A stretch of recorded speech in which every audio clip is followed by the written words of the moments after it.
Wait for the cameras to get going.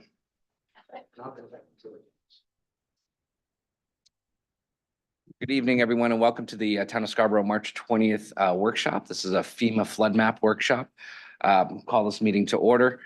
We have an entire council here present this evening, and first order of business is Autumn. If you could do an introduction of the FEMA flood maps, real quick, just so for everyone that's here, either in the audience or at home. If we have some time left over after the presentation, be happy to take some questions. If we run out of time, we're going to direct you to send one of your questions into the staff member so you can get them answered that way. Okay. Thank you. Autumn? Thank you. Good afternoon, everyone. My name is Autumn Spear. I'm the planning director for the town. And I just wanted to give a brief overview of the workshop and the purpose of this meeting.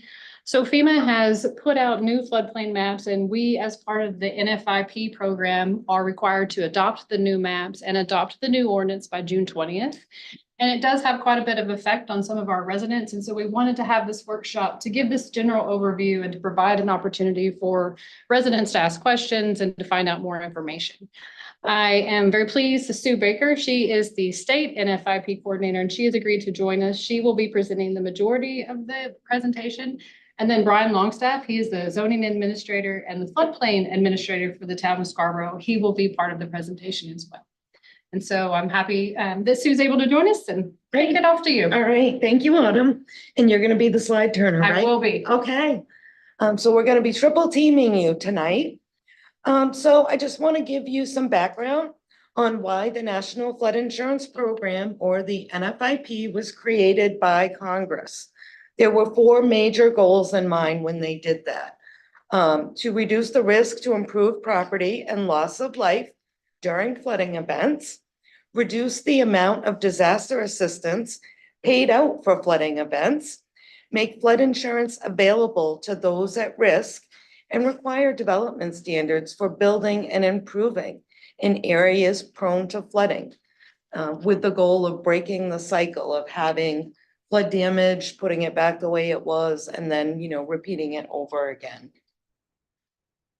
So the program is three parts, and they're all intertwined. First of all, the flood insurance rate maps map that 1% annual chance of flooding. They're designated by zones of A and B, with B standing for velocity. And those are the areas that you find along the coastline where there are wind and wave action. Your community has chosen to adopt regulations or the minimum standards for development in flood hazard areas. And because you have joined the program and you have these local ordinance requirements, that's the mechanism that actually allows federally backed flood insurance to be sold in your community. Now, it can be purchased anywhere within a community, so someone doesn't have to be in the flood hazard area in order to get flood insurance if they so choose. And there is often flood insurance on the private market, but it's generally more expensive than what you would see from the federal government. So for a history of Scarborough, they started participating in the NFIP in 1975. So they're approaching 50 years of the program. And as of February of this year, there are 252 flood insurance policies here in Scarborough, with a total coverage of 76.8 million. And since 1978, when record keeping really began, there have been 135 claims, and those totals little under $650,000. And just know that the claims stated here do not include the recent flooding events, because it's really too soon for those to be available. So a little bit more background. The flood zone determinations are defined by the Federal Emergency Management Agency. They are responsible for maintaining the data and updating the maps that show your community's risk. So the purpose of these maps is so that people can make informed decisions about how to reduce or manage their risk. Lenders need to use them to determine when flood insurance is mandatory as a condition of financing. And then the ordinance is the regulatory program, but from your community. Okay, so we've just got an illustration, just giving you an idea. That properties within the flood hazard area do have a high risk of flooding. Generally, that risk is about 26% over the life of a 30-year mortgage.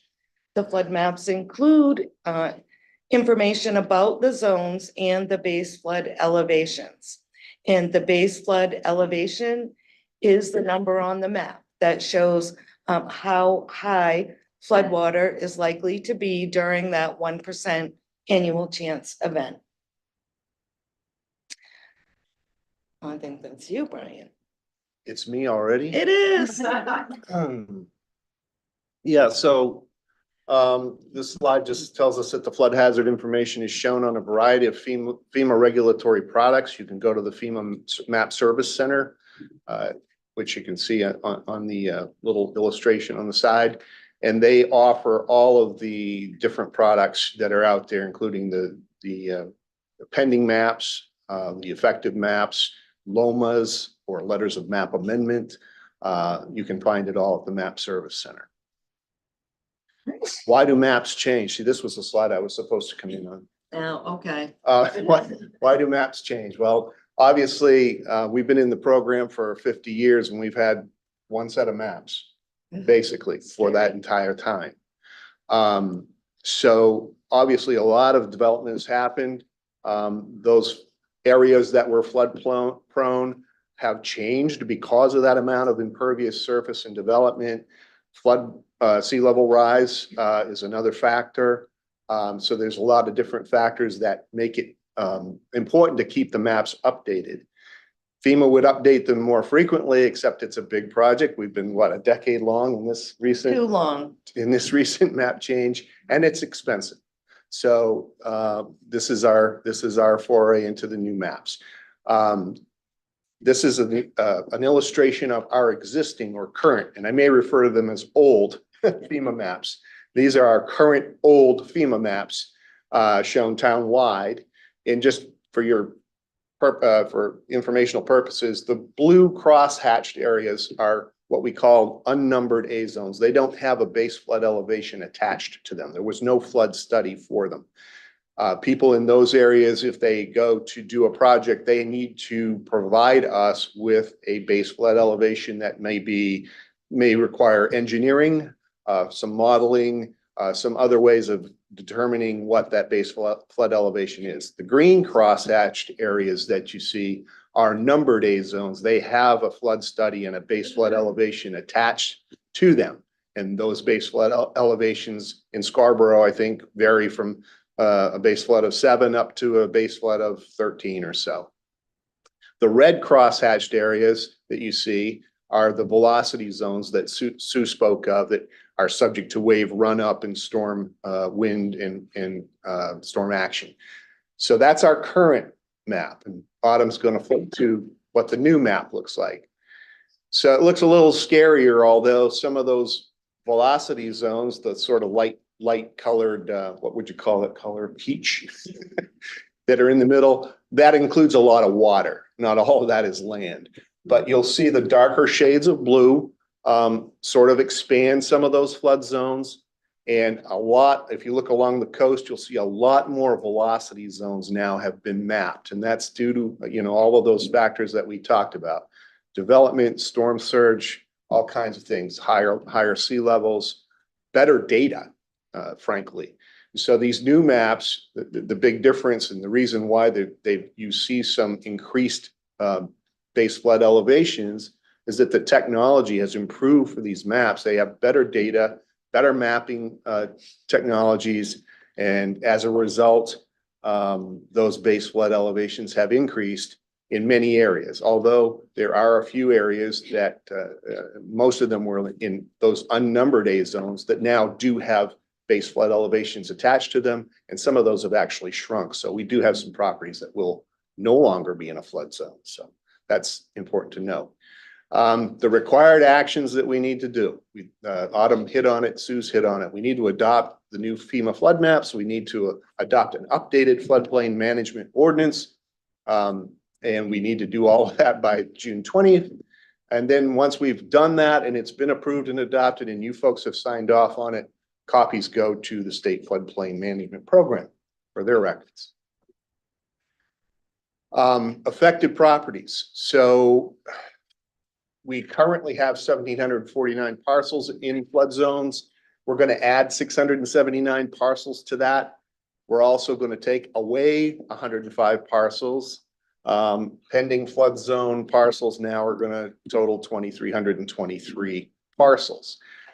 There's going to be, along with those map changes, several of these letters of map change, such as LOMAs or LOMARs revisions. Those are going to be, 76 of those are going to be removed, and no, they're going to be what they call superseded. So they're no longer effective with the new maps. With the new maps, 34 of those letters of map change will be revalidated. And what that means is they're probably still going to be effective. They just need, right now, they're currently effective under the old maps. They need to be made effective under the new maps. And those will happen one day after the maps are effective, free of charge. So I'm not sure what format that takes, if we get a letter from FEMA or if individual property owners get a letter from FEMA, but. I can answer that for you. So the community is the only one that will be notified, and I'm gonna speak about those in just a couple of minutes. So we can talk about them when we get there. I think we can go to the next slide. Oh, awesome. What it means, floodplains. I don't know what that heading says, but For the first time. for the first time, thank you. So the 679 new parcels, what do you do if you're one of those 679? You should review the new flood maps and see if you're in the floodplain. We are not going to be notifying you if you're newly into the floodplain. The only folks that we've notified are those folks whose letters of map change have been superseded, because they need to know that. They're thinking that they're not in the floodplain, but now they will be. And it's important for them to understand that that's happened. So for all of the residents and citizens and property owners out there, you should go to those new maps. You can type in your address and you can go find out if you're in a flood zone. Flood insurance may be required if you have a federally backed mortgage, which most of them are, but if you have a loan shark mortgage, probably they're not going to make you get flood insurance. So you may need that flood insurance, and your mortgagees will contact you to let you know if insurance is required, flood insurance is required. From the regulatory standpoint, that's me. I'm not the insurance guy, but I'm the regulatory guy. There are going to be additional building standards should you do a project, should you do improvements to your property. If you have no plans to improve your property, you'll never see me. But if you come in with a project, there are additional building standards that are part of the National Flood Insurance Program. We have to regulate and require those. What does it mean if you're no longer in the floodplain? I don't personally recommend that you get rid of your flood insurance unless you're a long way away from the floodplain now, but you do have the opportunity to, remove yourself from the flood insurance end of things. Those additional building standards are no longer going to be required. So if you come in for a permit and you're no longer in the floodplain, I'm not going to make you elevate your structure or fill your basement or do all of those mean things that I do.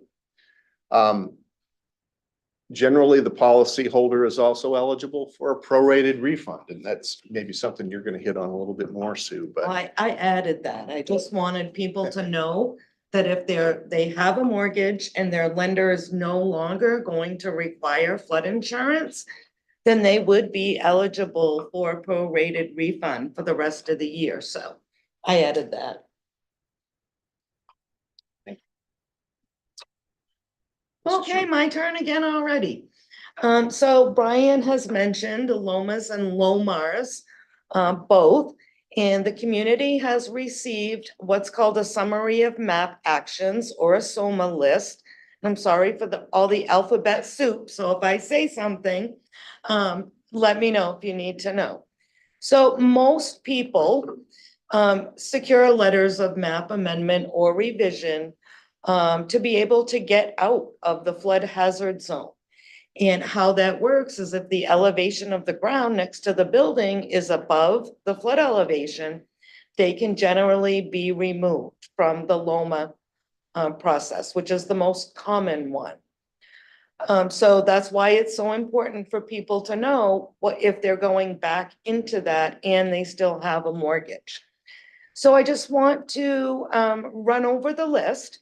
So the first category of letters of map change are LOMAs or LOMARs that were issued, but they're no longer needed because the property or the building is outside of the mapped flood hazard area. There aren't any cases in Scarborough like that.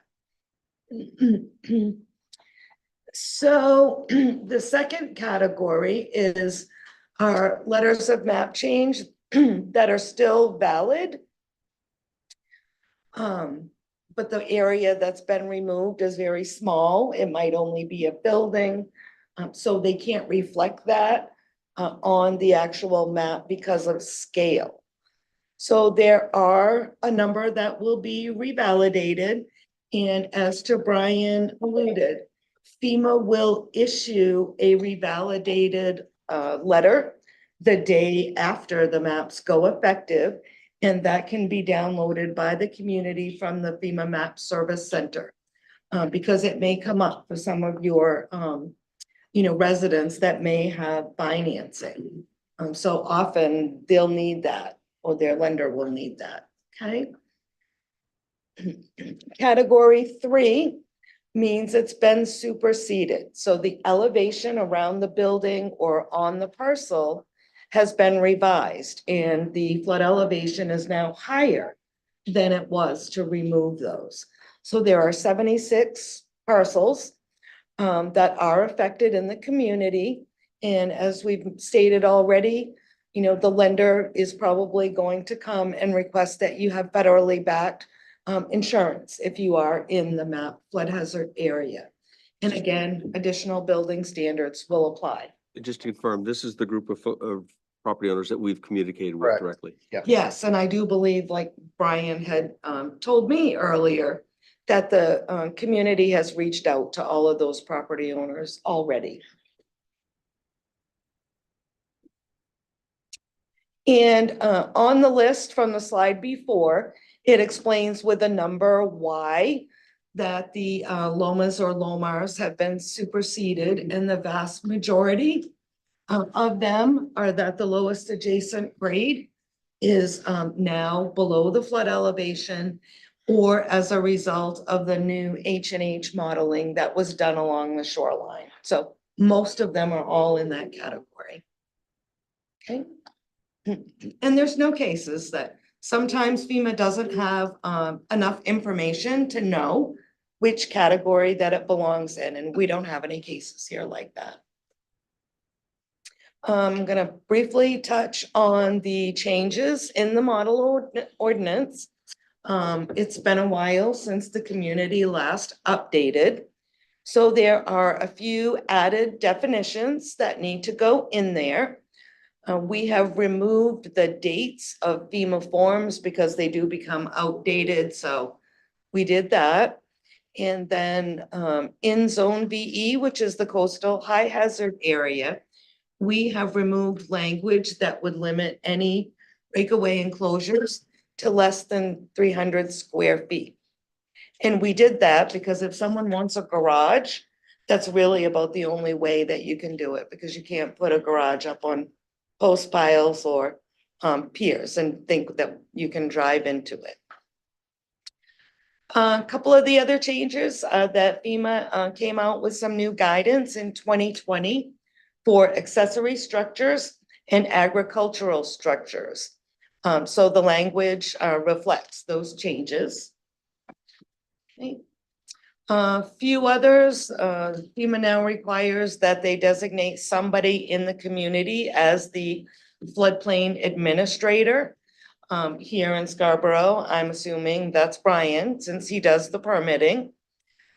We've also added some changes to the development standards, including a section that makes clear that for new or substantially improved buildings, that the utilities also have to be raised above the flood elevation. And in zone A, like Brian mentioned earlier, when we were talking about those areas where there is no base flood elevation, we now have a change that allows someone to just default to elevating the lowest floor so that it's 2 feet above the highest adjacent grade. That does two things. It saves the applicant from hiring somebody to calculate the base flood elevation, which is very expensive generally. And it makes clear that there should be no below grade crawl spaces or basements in the flood hazard area for new or substantially improved buildings. The last change is probably the biggest, one that will have effect on regulations. The new maps here in southern Maine have something that's identified as the limit of moderate wave action, or the LIMWA. So what that really means is generally a zone is designated as zone VE. There needs to be at least a 3-foot wave height in order to get a VE zone designation. The coastal AE zone, or the LIMWA, and those terms are interchangeable, are the areas where the wave heights are between 3 and 1.5 feet.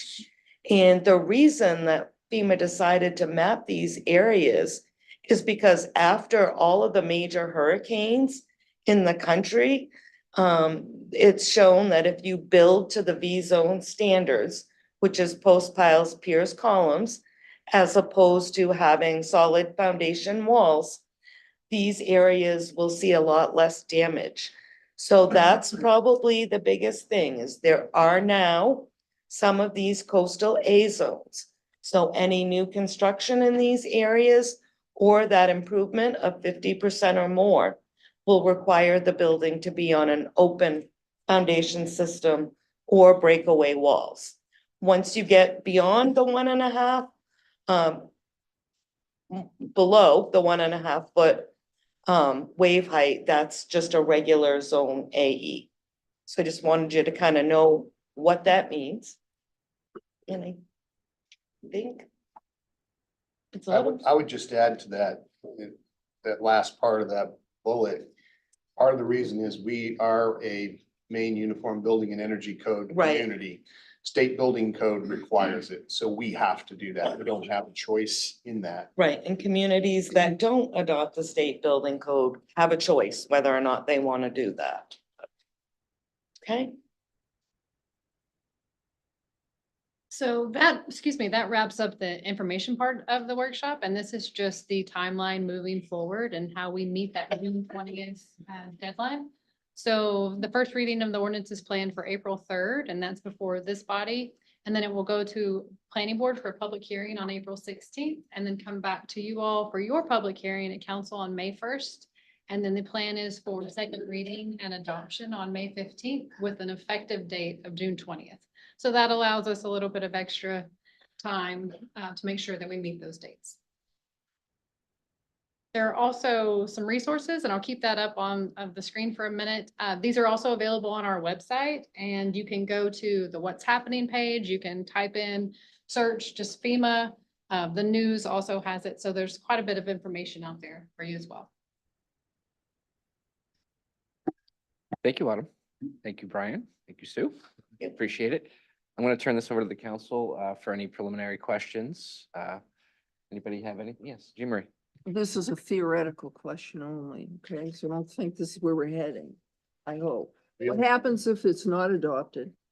Oh, that's What- the what's 64. What are the consequences That's- to municipalities or areas who say, no, we're not gonna adopt the new? That Okay. is the $64,000 question.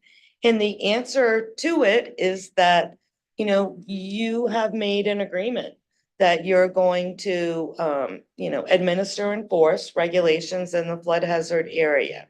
If the town doesn't adopt their ordinance that references the new maps prior to June 20th, they will be suspended from the NFIP on June 21st. Okay. So the ramifications are huge for that. And the first thing that would be affected by that are real estate transactions. If they happen in the flood hazard area, then it will be difficult for someone to get flood insurance. And if they're carrying flood insurance as a condition of a mortgage and can't renew, that's gonna make it difficult for them too. Interesting, because I know I'm gonna be asked that by constituents, so I wanted to bring that out because I am in the real estate business, so I know Okay. that some of it. Right. And if it's not adopted, people who currently have the flood insurance, national flood insurance, does their insurance get suspended if we don't adopt? So therefore they're not covered? Right, they will Okay. not be able to renew their federally backed policy Okay. if the community's Thank you. out of the program. Thanks. Counselor Hamel. Thank you. One quick question. Do you have any line of sight in terms of where we stand as a town compared to other towns our size? Coastal towns that are in this position of having to adopt the FEMA maps? Well, all of York and Cumberland County are going to, and I think if I recall in my numbers that Scarborough has the most number of flood insurance policies in Cumberland County. That's quite a statistic. So, the other question I had for you is, I think we got your note first week of January or something like that from the state, just a reminder. Was there one prior to that, or was it like, here you go? Because when we got it, I thought, gee, that doesn't seem like a lot of time, especially given that statistics you just shared. with Right. us. Right, so FEMA, we can't do anything until FEMA issues the final map date, which they did on December 20th. And it's in statute with their regulations that the communities have 6 months or until the effective map date to update the ordinance and to put the new maps in there. Thank you. Counselor Anderson. I think my question's for Brian, just for clarification. So you had mentioned that for homes or parcels that are already built in this zone, if they're impacted now, that any adjustments they would make to their property, they'd be held to different standards. Can you talk a little bit about those different standards? And can you clarify if they make improvements? Because I think Sue, you had mentioned for certain situations, the improvements had to be 50% more or greater. So is it any improvements they want to make, all of a sudden they're held to these standards, or is there a threshold? So let's just say, let's take the scenario of an addition. You want to put a small addition on your house. And perhaps you weren't in the flood zone before, and now you are. If you put that addition on before, you probably could have a full basement. You could have your floor elevation at whatever you so chose. You could match the existing floor elevation of the house if that was what you wanted. Now that same building, you're putting it in a special flood hazard area. Now you're gonna have, depending on which zone you're in, say it's an AE zone, your base flood elevation is 13.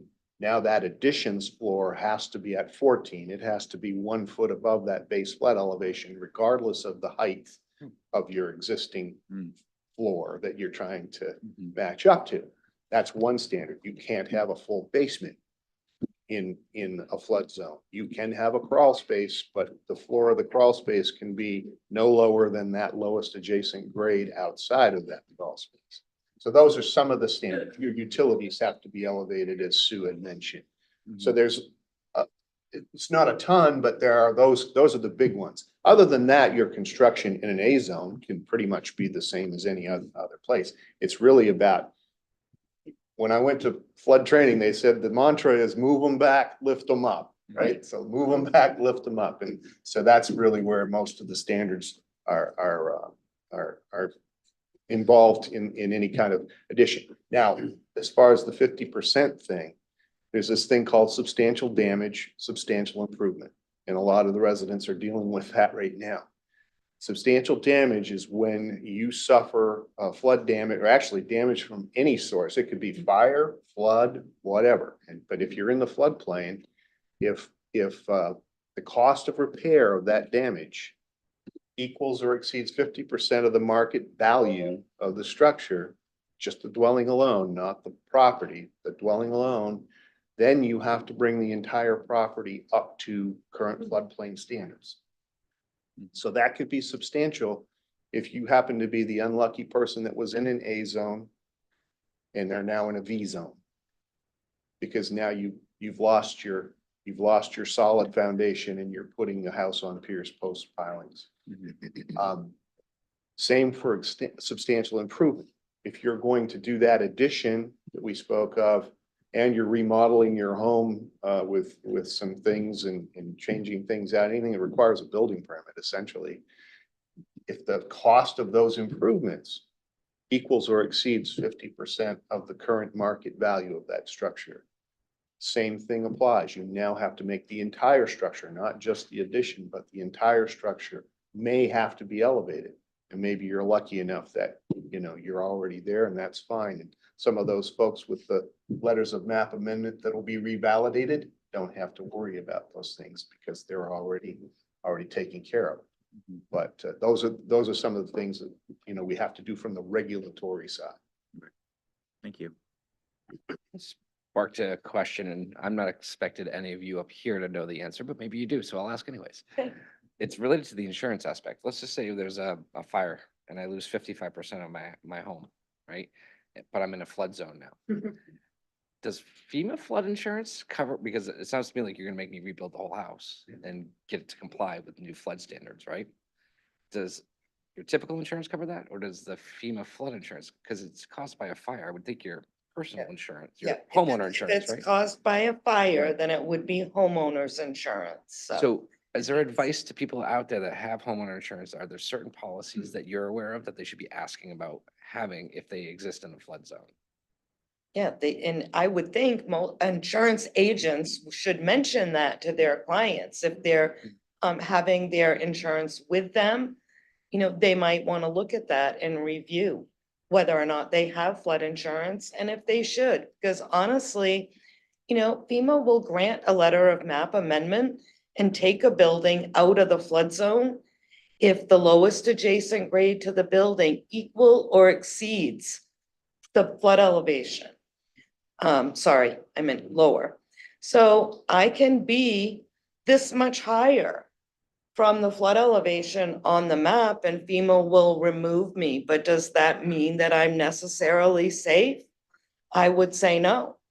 So even if you get removed via the letter of map amendment, in some cases, it will be wise to still carry flood insurance. And I think I mentioned earlier that you don't have to be in a flood hazard area to get flood insurance.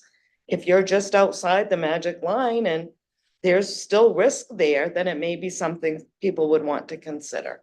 Correct me if I'm wrong, Sue, but isn't it something like 40% of all claims happen outside of the map flood? In the last 5 years, that's what we're finding nationally, that 40% of the claims under the program have come from outside of the map flood hazard area. So Do you That attribute just- some of that to the age of the maps though? And maybe not keeping up with, I don't know, that's hard to say. It could be, yeah. Could be, it could be part of the reason. In terms of being forward thinking and talking about the age of the maps, what can we tell residents about how long this new iteration of a map should be considered and be covered, and people should be thinking about their property being in a certain zone, and what would trigger, you know, another rezone or a map alteration? So I don't have a perfect answer for that. It took them an awful long time to get these maps updated. So I can't really answer that, but my understanding is once all the maps are moved to digital, it would be much more easy for them to update them. However, that is a costly endeavor and there's only so much money allotted by Congress to do that every year. So I really don't know, but I can't imagine it's gonna be anytime soon. Any other questions from the council? Councilor Anderson? Yeah, so it sounds like we're gonna be adopting the minimal standards. I guess my question is, and this is just something I'm thinking as we're having this conversation. Counselor Shoup and I attended probably a few months ago, a session on sea level rise and marsh migration. And knowing that allowing for marsh migration is gonna be super important to our community. Would there be areas where we may wanna exceed the minimal standards to just prepare for that? Or like, what would those options look like? That's certainly possible. Does the town still have 1 foot freeboard? So one of the things the community could consider, the state requires that, new buildings and substantially improved have to be 1 foot above the base flood elevation. You can certainly think about adding to that. We do have a number of coastal communities that have gone up to 2 feet to give them, a little more cushion.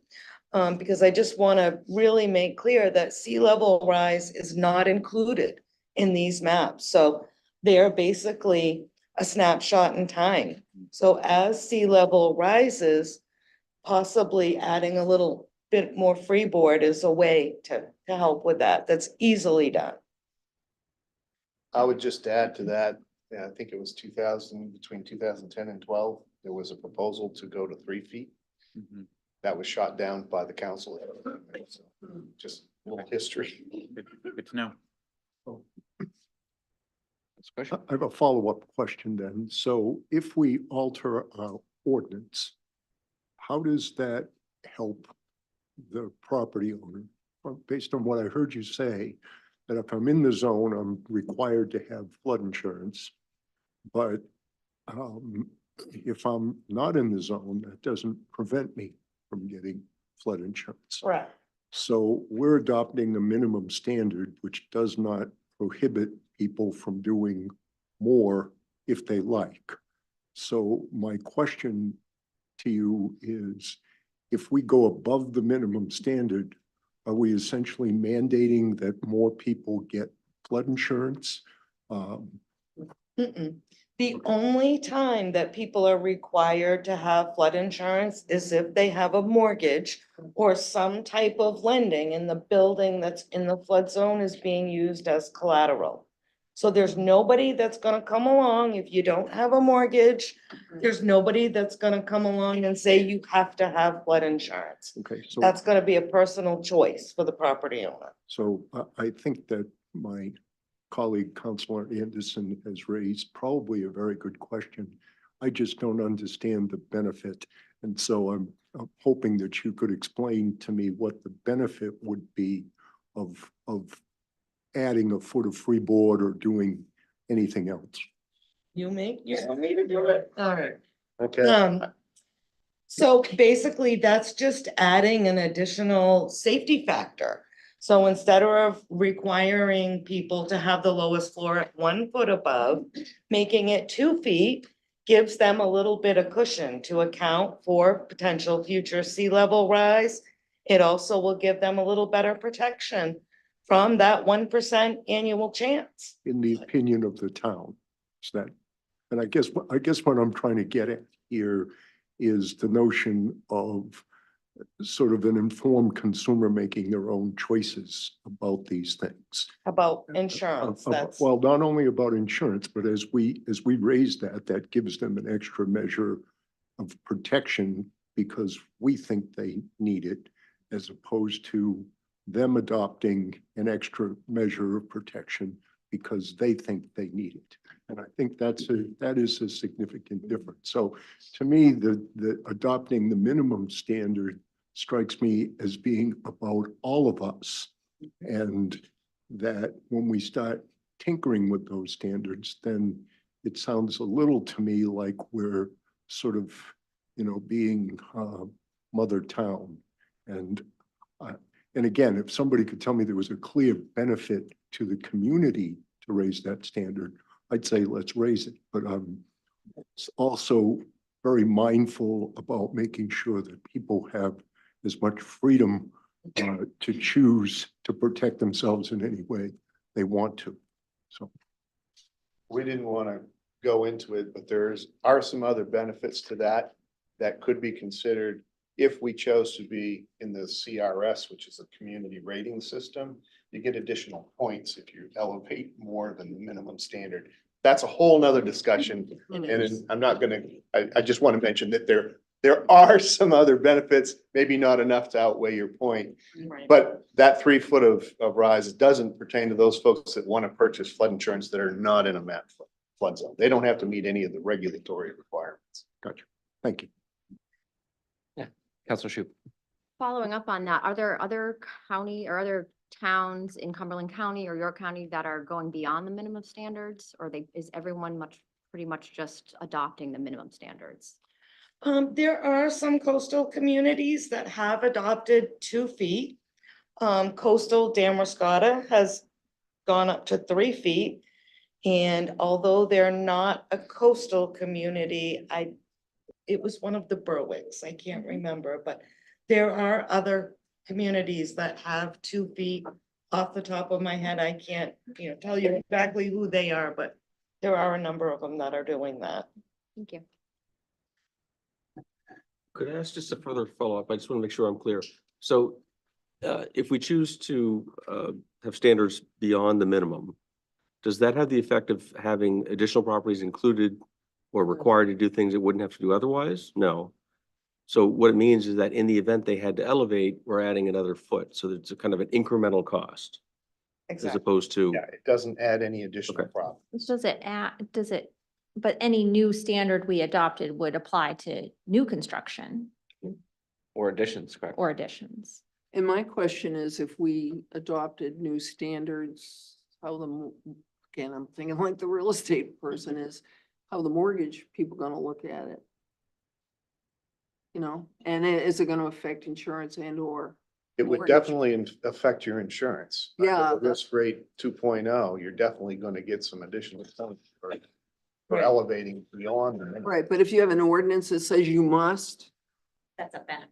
I think I've just interject that there's no bad reason, in my Yeah. opinion, okay, to add 2 feet just because it gives them an additional Right. factor of safety.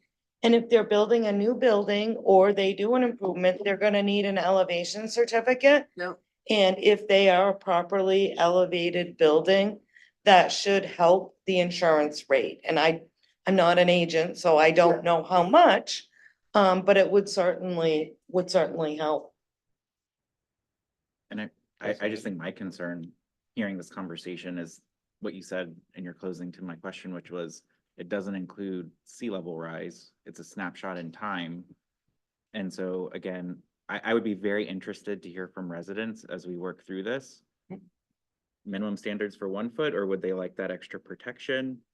Sounds like, again, I'm also fine of saying make it their choice when they make their project improvements, but again, if we know that there's risk, do we minimize the risk as we make the change, or do we know there's a risk? And I would just want to make sure, Brian, like, what's our process when we go to them to say the minimum standard is 1 foot, but you may want to consider 2 feet, 3 feet, whatever, just to make sure that the buyer knows Yeah. what their options should be, or. That's a good point, and I consider it part of my job to try to educate and inform as much as regulate. And I always try to have that discussion.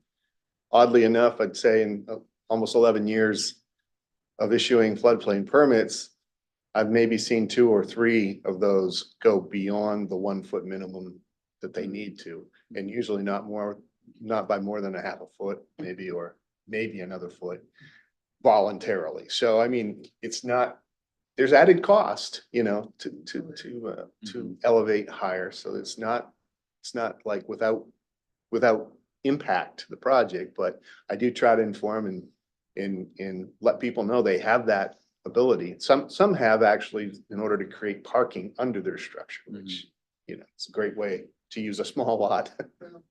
Right. Further questions from the council? No? We have a little bit of time here, so if there are people here that want to ask questions, we would just ask that you approach the podium, state your name, be respectful, direct all questions through the chair. And I think we also have some people online. So if you're online and like to speak, just use the raise my hand feature and we'll try to interchange between here in public and those that are online tonight. So Mr. Chair, remind me of the 3-minute limit. yes, then there's a 3-minute time limit to talking. There's a little button over there that you'll see blinking. When it goes red, your time is up. No questions. You can just approach the podium and, yeah.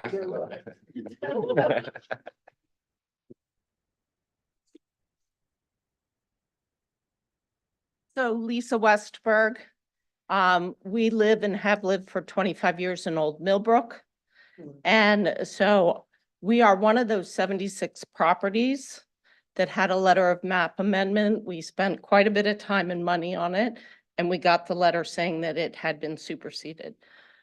So the question that I have is, first of all, did we not have enough information? That was one category, or are we not meeting the base level requirements?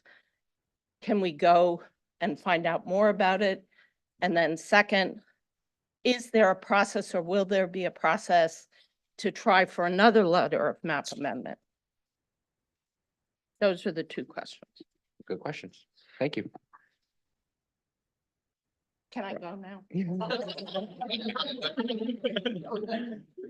No hostages here. Brian, do you want to dive into that? Well, I can address some of it maybe. There's 6 different reasons why your letter of map amendment might have been superseded. And I don't know if we had a slide that said those 6 reasons. I don't. I Did we? but Okay. most of them are in either 2 or 4. Right, so I don't see any number ones, which would have been insufficient information. I'm You just know gonna which quickly- one is hers? What was your address again? You go 13 Hemlock Circle. Thank you. And I looked at the maps, and some of our neighbors are in the same, maybe in the same position. Yeah.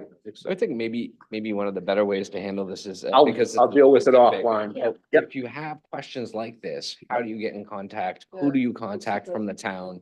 And the answer is Brian Longstaff. Directly go to Brian. Yeah, and you can set up a time for an.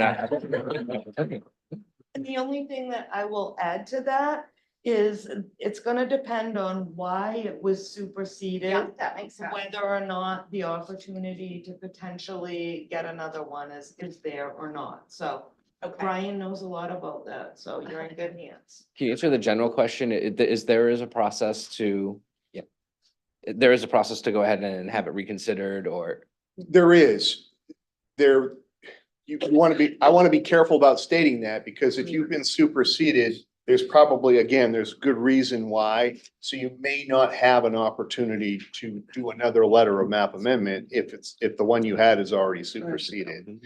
That doesn't mean that other properties that may have been put in the special flood hazard area might still be eligible for a letter of map amendment going forward. Again, the technology, the mapping's better. It's not perfect.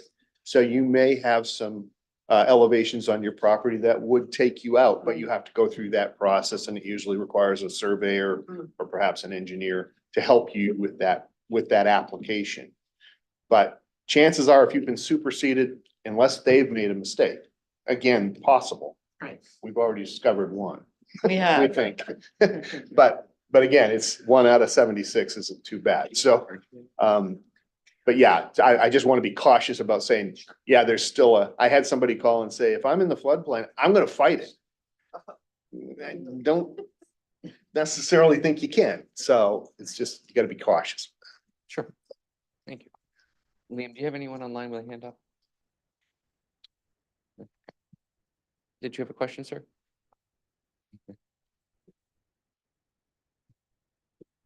Chan Sinnott with property at 19 Shipwreck Road, Higgins Beach. And this first question doesn't apply to my property, but in considering the 1 foot or 2 foot elevation requirement, I'm thinking about a property that may be already 1 foot and 10 inches. And if they want to put an addition on, would a 2 foot requirement make them have to lift their house those extra 2 inches? Just something to think about. It could be an impact. I'd also like to make sure I understand properly. what the floodplain or flood insurance is actually covering in terms of a home's sheathing, the contents, and in particular the seawall, that I've heard that the seawalls would not be covered by the insurance. And then a request would be if the town could provide datum points in the neighborhood that would be clearly identified as to the 13-foot or the 15-foot elevation, it might be very helpful for the property owners and perhaps their surveyors to understand a little bit more quickly where their property lies in regard to that. Thank you. Thank you. And Brian, it's that information, some of that data can be found right off of the Town of Scarborough website. Does it link directly into the FEMA website? Or should owners go check out the FEMA website for more specific information? Yeah, as far as what's covered under insurance, I'm not a good one to I can ask. help with that question. I think. So a lender is generally gonna require replacement cost of the building. So contents coverage is separate. And a lender doesn't usually require that, but contents coverage up to $100,000 is available. And it's also available to renters that are renting in a flood hazard area. They're eligible to get contents coverage as well. So That's through that FEMA? part I can answer. Sorry? And that's through FEMA? the Through FEMA, right? How about Thanks. seawalls? I think you Oh, and specifically asked. seawalls are not insurable. Only walled and roof buildings are insurable and they can't be entirely over water. Most of the seawalls were underwater. Nina, welcome. Oh, hi. Okay, I just canceled my flood insurance and I live right smack on the water in the marsh. So my question is, I might have missed it. People that are in the flood zone, are we mandated to have that insurance? Only if you have federally backed financing. So if you have a mortgage or other lending that's using the building as collateral, that's the only time it's required. So if Thank you you. own your home outright, that's purely your decision. Thank you. You're welcome. Thanks, Nina.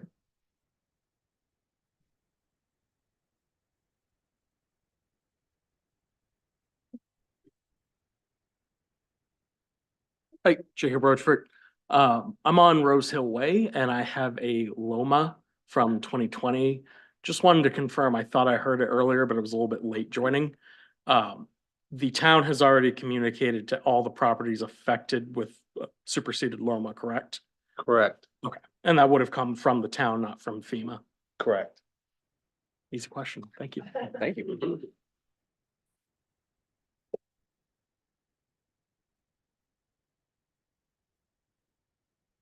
My name is Al Eric Kelly from 55 Bayview Ave, and I have a question. Have you checked with the Corps of Engineers, Army Corps of Engineers, to see if there's any way that the overtopping of these sea levees can be corrected so that we don't get inundated by the overflow from the town's road and the levees along Shipwreck and Champion?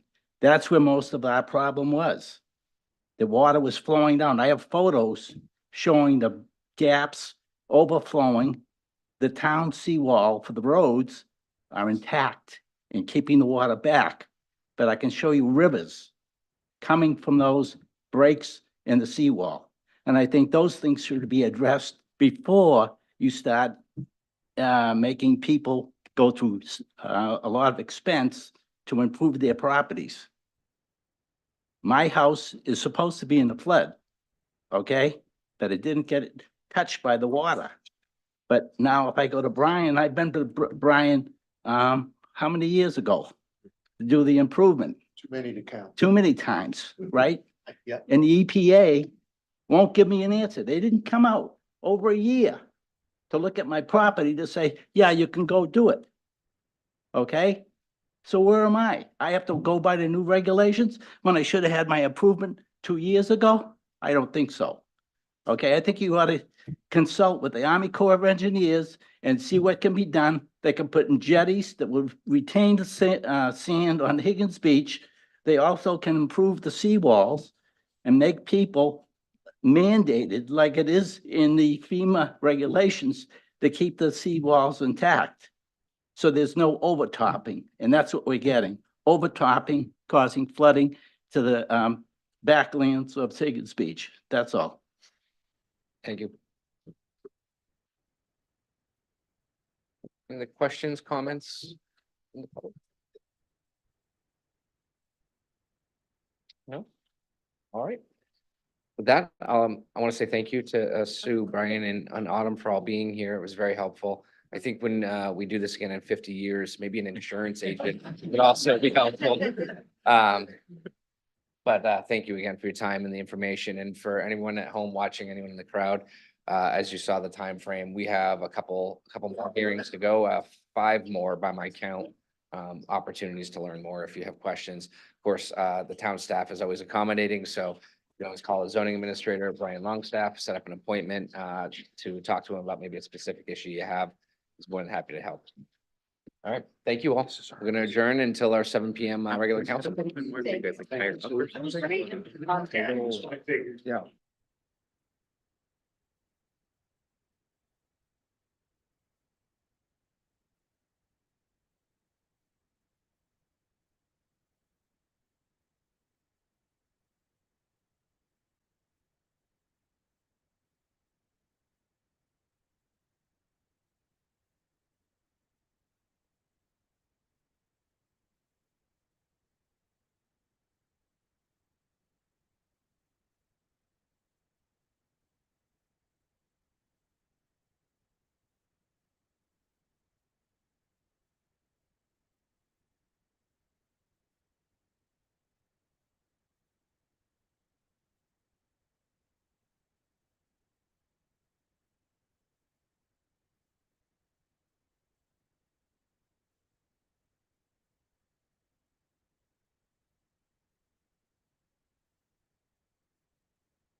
Good evening, everyone. Welcome to the Town of Scarborough, March 20th Town Council meeting. If you could all join me in the Pledge of Allegiance. Pledge allegiance to the flag of the United States of America and to the republic for which it stands, one nation, under God, indivisible, with liberty and justice for all. Tony, could you call the roll, please? Counselor Sider. Here. Counselor Cushing. Here. Counselor Shu. Here. Counselor Katarina. Here. Counselor Hamel. Here. Counselor Anderson. Here. And Chairman McGee. Here. All present. Thank you. Thank you very much. We have an opportunity for public comment this evening. I just wanted a quick reminder to everyone, either online or in the audience, that we do expect you to comply with Chapter 302 of our Town Council Rules and Procedures of Decorum. Basically, we want you to be respectful, polite, address all questions through the chair or comments. Don't be derogatory or demeaning towards anyone, and please keep your comments topical. You have 3 minutes at the podium. If there's anything you'd like to talk about, please approach the podium, or if you're on Zoom, raise your hand using the raise my hand feature.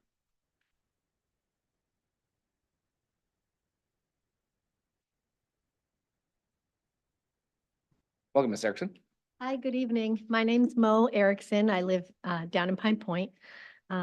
I've lived there all my life, and I just want to say, in the Scarborough newsletter that I got via email and in various newspaper the little newspapers, the local papers that we have here, I've been reading the article about the upcoming reevaluation, and pretty much just basically scaring the crap out of me, because I'm thinking to myself, if the town is warning me to brace myself, it must be looking really grim. And I just want to remind you all that the goal is to keep people from hopefully selling their homes because they can't afford to live in Scarborough anymore. That the last reevaluation, my taxes more than doubled.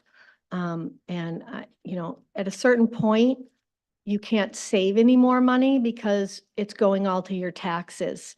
And so I hope you have a good welfare system, because we'll all be on it by that time, for me at least. And I just find it a little discouraging when we are giving tax incentives to other corporations and developers, but you're nickel and diming me to death. And I don't see anyone else here, but I feel like I can't be the only one feeling this pinch. So I just really hope that you think about the common man in Scarborough, if there are any left, and what that's going to do to them. I think you're going to see a lot of people end up having to sell their homes. So I'm hoping I won't be one of them. Thank you. Thank you, Ms. Erickson. Any other public comment this evening? We have someone online. Jen, you should be permitted to talk if you unmute yourself.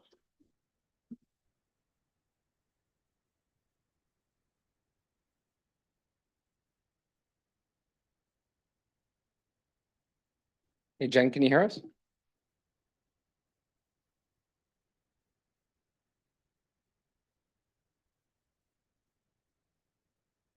Come back.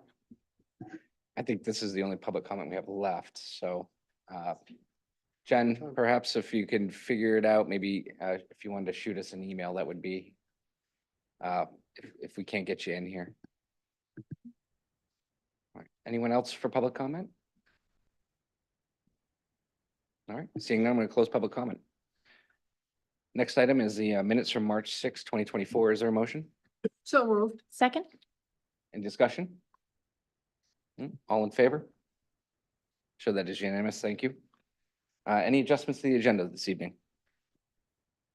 Okay. Items to be signed with the treasurer's warrants. I did that prior to the workshop this evening. And then item 8, we have town manager's report. Tom? Thank you, Mr. Chairman. I do have a number of things to update the council and the public about. Let's start with budget. Certainly, budget is all consuming right now. This is my 31st budget. municipal budget. You'd think they get easier over time. This one is proving to be one of the more challenging. There's just a interesting confluence of different forces pushing and pulling in different directions, not helpful directions necessarily. Just to mention a couple at the top, no surprise, we're experiencing really unprecedented inflation, and particularly in the area of wages. And we do have 4 collective bargaining agreements up. And we're trying desperately to make sure we have the financial resources we think we need to settle those fairly. In addition, we've got paid family leave costs that are brand new to us for the first time. At the same time, we've got some reduced revenues. Permit revenue is down due in some part to actions of council through rate of growth and such. Also, revenue sharing is down for us this year. Solid waste disposal costs are up, debt costs are up. So I'm just painting a picture that I'm trying my very, very, very best to meet your goal. And it's proven to be elusive, but I certainly do have a few more tricks up my sleeve. In terms of where we go from here, I'm scheduled to present the budget to the council at a special meeting on March 27th. So that's a week from tonight. Given the fact that we're still working on the budget, I will have budget books, which is my typical approach, available that evening, or I'm sure that afternoon, but I don't want to promise them any earlier than next Wednesday. And the presentation materials will likely come out first of next week as well. So I just appreciate your patience as we take this extra time to really scrutinize and do what we can to start the conversation off in the best possible light. The school board, for its part, did have 2 budget review sessions earlier this week. A number of you, I think, did partake in one or both of those. I appreciate your attendance. First reading will be scheduled for April 3rd at your next regularly scheduled meeting. And then the Finance Committee for the town, for its purposes, has identified essentially the afternoon, early evening of Thursday, April 11th, and the following morning on Friday, April 12th, as 2 fairly lengthy review sessions. A bit different approach, modeling somewhat after the school's approach. And that does allow for additional time of the Finance Committee to use kind of 4 or 5 weeks in between first and second reading to perhaps dive a little deeper. So staff is ready, willing, and able to be part of that to help support you. Pleased to say the dredge project is complete. I see Darren Granada in the audience. Darren has been my eyes and ears in many respects, but certainly on the dredge. He's been really the contact with the dredge contractor in the Army Corps in providing some very good up-to-date information. But the contractor did successfully get through their so-called post-dredge survey. Army Corps comes in and actually surveys the navigable waterway to make sure that the dredge was properly scoped, if you will, and all the material was removed, and that has passed. We did note that there were a couple of areas of damage at the Ferry Beach parking lot. That was an area that they used for staging some fairly heavy equipment. We did have easements and agreements in place, and I fully expect that restoration will occur to our satisfaction. But we're working hard, as we do always at this time of year, to get our beach areas open for the busy summer season. Storm damage. Chief Kidlin is here also in his capacity as EMA director. He has offered up the public safety classroom, I guess I'll call it, the bottom left of the public safety building, to serve as a FEMA recovery center. This is not when, but if, excuse me, when, not if, the declaration is actually is made. They do like to set up recovery centers around the affected counties. And we've offered up our space to do that. It's a fairly sizable commitment. It's a 30-day kind of working hour, 7 days a week for the first couple of weeks as they work through clients. The saving grace is those are all by appointment, so we'll be able to manage the flow of traffic quite well, and very pleased that he put that facility up. Again, we're awaiting the federal declaration. We have no reason to believe that it's not forthcoming. It's just slowing down a bit. And frankly, we've been waiting for that because with that comes some clarity in terms of reimbursement. I've mentioned in the past, there have been damage in certain coastal neighborhoods, Higgins Beach in particular, that we've held off on. We've secured the areas and we're waiting for clarity from the federal government. Frankly, we can't wait any longer. Those areas really need to get repaired. They're sidewalk areas, and to that end, we are preparing an RFP, if you will, that will be going through our normal process to select contractors. The intent of all of that is to have the work completed by Memorial Day. So we'll push very hard to make that happen. Conversely, with respect to the real significant damage on Black Point Road, that we estimate is as much as a $4 million fix, and that's not something I'm willing to venture into until we have certainty, frankly. So we secured that area and believe that it will, it's certainly serviceable and safe in the meantime until we get further clarity. In terms of study updates, this council might recall that in the current budget, we have you have funded a vulnerability assessment and an open space plan. Both those are moving to actually fruition. So we've selected consultants in both cases. And we've assembled what we'll call a working group to assist with the vulnerability assessment. These are, in most cases, some handpicked folks, not individually, but from making sure that we have good representation from town committees and such. And then for the open space plan, as you're aware, the council itself established a committee that will help support that work. So staff is busy getting underway. With regard to short-term rental, this is a matter that came up in discussion, as I recall, early last fall and through the fall. It was the subject of a Council Corner Live session that was apparently well attended. But really nothing's happened since then. Staff has been thinking about how to move the matter forward, and we'd like to start moving it through the ordinance committee process. Based on the feedback received so far, we're going to propose a registration-only program. Certainly it could be further expanded, and I suggest we start with that. And so you'll see that start to work through the process. We're looking for an implementation date, the first of next year, so January 2025. So part of that is to get our house in order to make sure we can handle these additional licenses, registrations, and also just awareness to the public. School building project, I continue to be involved. This past week, we did building tours. I didn't get a head count, but I would say 2/3 of the committee or so attended the 2 tours that we had scheduled. First was at the middle school, and that was followed by Eight Corners School. And there's a subcommittee that may or may not want to tour the other 2 schools, but we thought we'd, just for efficiency and logistics, focus on those 2 with the full committee. The community survey, school survey that was prepared has been administered to the committee. All 72 members those results will be tabulated and shared with the group, and there's no secret. We'll share that wider as you wish. And then we expect within the next 2 weeks or so, residents will start to receive in their mailboxes the fully statistically valid survey, and that will be sent to 4,000 homes, with the requirement that at least 600 responses are received back. Eastern Trail, not much to update, but I will continue to keep this on just to keep me honest, and hopefully I'll have some good news for you shortly. The Gorham Connector project, as the council's aware, is starting to get some interest in the public, and that's the intent of this phase, is to now with a proposed alignment to start to get some feedback from the public. And sure enough, as the council is aware, it's coming in. There is the first public meeting next Monday night, March 25th, at the Gorham City Council chambers, our town council chambers. And I just wanted to mention as an aside, I took a call this morning from Warren Knight. Warren is one of the 5 siblings that owns Smiling Hill Farm. We had a nice chat.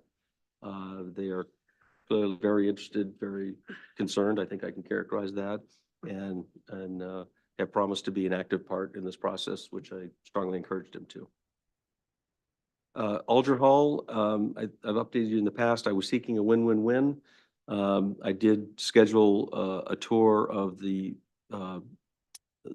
home that the Historical Society owns, to see if the land trust had any viability to use that space for their administrative needs. They did tour that, and they've declined. It really doesn't meet their needs. It's a massive home with some fairly significant undertaking on their part. So I feel good that we've at least, checked in on that front. I'll continue to work with the Land Trust. They're a very strong partner of ours, and I want to make sure that they're well situated for the future. The Finance Committee did touch on this matter at their meeting last week. They expressed an interest in pursuing a potential sale of Alter Hall to the Historical Society. And so in that vein, I'd like to come back to you at your next meeting on April 3rd and seek authorization to formally go through that process. Obviously, the full sales terms and such are subject to your approval. But I'd like to get the authorization to formally sit down and see what sort of deal structure we can put together. I was advised this week that our growth permits for Area 1 are coming close to being exhausted. There's only 3 permits left. This is the area of town that there's only 25 each year that's allotted for this area. Geographically, it's the biggest area of our town. It's really the rural areas and the limited growth areas. And so we do expect there'll be some concern perhaps over the next couple of months that 25 doesn't get replenished until July 1. So just stay tuned. I did confirm with the planning director. She is scheduled to provide a full update on the growth rate of growth ordinance to the council and to the public in July, and I'll work with leadership to schedule that. The ordinance does require that, and so it will happen in July. Fuller Farm, I just want to make the council and the public aware, the Land Trust has been working with the Maine Forest Service and to some extent Scarborough Fire Department regarding a prescribed controlled burn on about 30 acres of the hayfield that you can see right off Broad Turn Road. And we mentioned this, you might recall this time last year, there was a prescribed controlled burn out on one of the islands just off Cape Elizabeth. I don't remember which, but it did cause certainly dispatch to light up all afternoon. And unfortunately, we had onshore wind that day. So we've encouraged both the Forest Service and the Land Trust to do as much public notice if and when they do this burn. And at this point, they have it scheduled roughly sometime between right about now and mid-April. So as soon as we know more, we'll certainly get the word out. 2 final things, and I appreciate your patience. 380 Payne Road. I think the council's received a couple of inquiries. You might have seen it yourself. This is an area where there's some homeless encampments that have popped up, notably 380 Payne Road. There's a storage container that landed there probably 6 months ago. I'm not sure how that caused to be there, but it landed, and sure enough, there were some people residing in that facility. The town has taken efforts to secure that. We've put a padlock on it, so that's no longer available. We're quite certain that there's further camping in the interior of the property, and Brian Longstaff and the Scarborough PD are making efforts to get the property cleaned up and safe. So this is a high priority, and we're going to stay on it to make sure that there's no unsafe condition there, and it's not unsightly. There's a lot of trash and debris that's strewn all over those properties. And lastly, I just want to make the council aware, I've been working with council leadership, and perhaps you might be aware of the question, but there have been questions raised around our practice and procedures regarding street acceptance and maintenance of streets prior to that official council action. At the suggestion and request of council leadership, I've prepared a memo that explains some of the background of that, and I'll be providing it by form of a memo to the full council. I think that's something that you should all potentially be interested in. So I just didn't want it to land in your inbox with no context. So with that, I'm available for questions. Thank you, Tom. Appreciate it. Any questions for Tom? Don, I'm sorry, Councilor Ham. I had a question, Tom. Yes. Following the FEMA map update, I was just reminded again of the work that the town has done with others to try to get our arms around, the size of the losses and, the costs for recovery. So, and I know we came up with a figure of something like 5 million or something for the total public costs that were suffered by mainly the coastal communities, Higgins Beach, Prouts Neck and Pine Point. So the question I had is there anything that, One figure it seems that we don't have is the one from the sanitary district. And it seems to me that there was one exposed manhole or pump, there's also risks to pumping stations. I recall that we replaced a pipeline at the Eastern Trail last year. It was part of that. So does that figure really capture the full public losses and infrastructure, or is there more work that we need to do plugging in the sanitary district that we know is independent? Sanitary district costs were included in that initial estimate and still are. They have, that's quite likely an insurable loss, and that may disqualify them, but for purposes of filing the initial claim or notice to FEMA, we have included the full cost of those damages to the sanitary district. Thank you. And just a couple of other quick ones. The short-term rental ordinance, I know we're looking at an implementation in January 2025.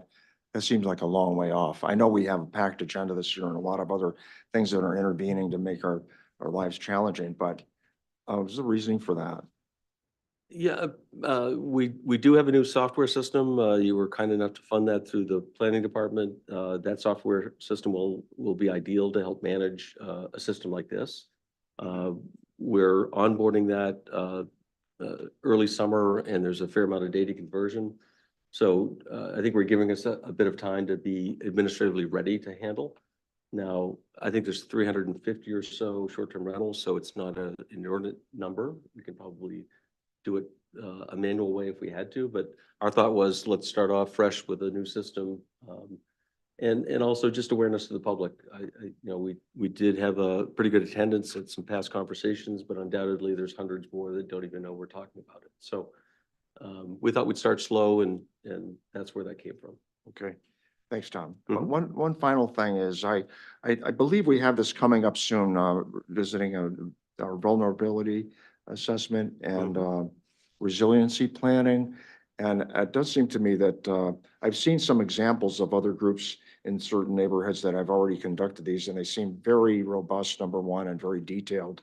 So, and I don't mean to dwell on storm damage, but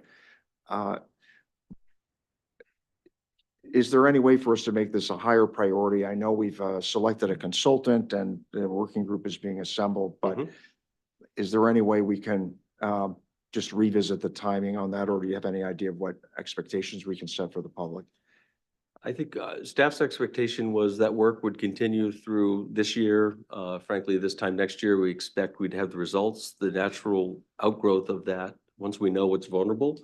And the vulnerability study is likely to suggest some corrective actions, but undoubtedly, many of those will be fairly complicated, will require their own detailed engineering design and consideration of cost and the like. So we would expect the next step would be more of an adaptation plan that starts to implement those recommendations from the vulnerability assessment. I do have money in the budget for a climate action plan for next year. That's a matter of some conversation for the council through your budget process. The final point, thank you, Tom, for that. The final point that I wanted to make is just reflecting on your comments about this going to be a very challenging budget year. We combine that with the reevaluation and reassessment that people are going to be looking at. There will be tax increases associated with those that could be considerable. We've had some dialogue back and forth. I have with Tom and also with Nick Cloutier, asking if there's any opportunity for us to try to pull some of those numbers forward, even if in a general way, realizing that you won't really know the answer until probably end of May. By that point in time, our budgets will be essentially done.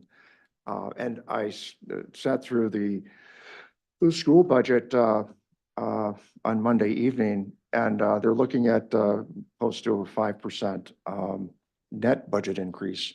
So, if you add all these things up, plus all the things that are in motion, plus projects like the community center, how are we going to be able to navigate our way through all this without having a double whammy of the assessment along with everything else that we're trying to do? So I don't frankly have an idea of what the path forward would be. I think it's going to be extremely challenging. And I just have this. Counselor Hamel, is there a question regarding the Yeah, manager's report? or I'd is like to this know, I'd better like to for know comment? what we're doing to Mhm. try to prepare the public for what will indeed be a difficult budget year. And I don't see a plan here. I really don't. And I think that we're going to have a hard time getting everybody through this. So it's a general question for Tom, the council, and the finance committee. I can address that because we do have a very robust plan over the next 6 to 8 weeks to make sure as we move forward with making decisions around the budget, we're going to be getting new information from the assessor. And again, this is like standard for the process, right? Every year we start the process with the assessor giving an estimate of what he sees as the value. And as we get closer to second read, that gets adjusted. So again, this is not normal. What's unique about this year is we are doing that reassessment, and there will be some consequences that we'll have to better understand. We have a workshop on April 3rd with a joint workshop between the council and the school board after both budgets have been presented, which I think is really the opportune time for us as a body to discuss the questions, Counselor Hamel, that you're saying, to guide the finance committee for both bodies as we work through the process to make sure what the town and the school have provided us and make sure that we're making the right decisions based on what we collectively think needs to happen to try and address and mitigate any risks that we need to. So I feel very confident that we have all of the key milestones mapped out in terms of what the assessor's doing, what we're doing, that ultimately when we get to May and have to make a second read, we'll be able to, you know, at least understand what we as a body want to put forward as a budget and to voters ultimately for the school. So I'm not too concerned about not having time or process to have the appropriate discussions and ask the tough questions. I think the finance committee meetings that we'll be having are open to any counselor. So if anybody wants to join us and help have the conversations that we need to be having once we've been presented the budgets and met with staff on April 11th and 12th, please come. We have multiple roundtables. To Counselor Hamel's point, this isn't just our budget, this is everyone's budget. And so if people have ideas, concerns, we'll have 3 roundtable opportunities for people to participate in addition to public hearings and other sessions. So I feel like we have a very robust process to work through this. And I think I'm very excited about the finance committee this year and the questions that they've been asking just in the few meetings we've had that really show me that I think we're gonna, you know, be prepared, Tom. We're gonna be asking some pretty tough questions. So. Yep. Thank you. Any questions regarding the town manager's report? Okay. Move on to order number 24. Thank you, Tom, by the way. 025, 7 PM public hearing and second reading on the proposed amendment to chapter 313A, the Town of Scarborough Property Tax Assistance Ordinance, Section 5, determination of eligibility and amount of eligibility. Yes, I'll introduce this if I could. This is a very light touch, but I think a very important and impactful touch perhaps.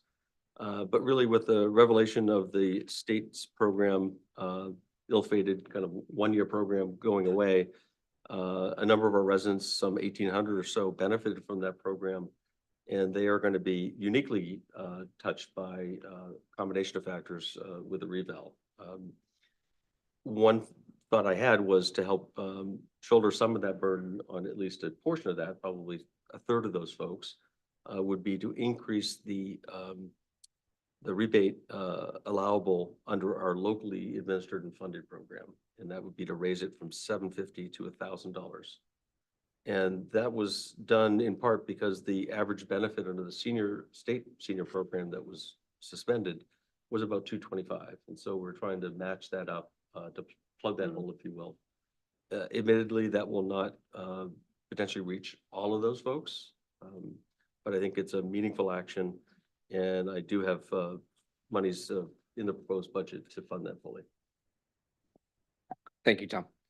There's opportunity for public comment. So if you're here and would like to talk about this, please approach the podium.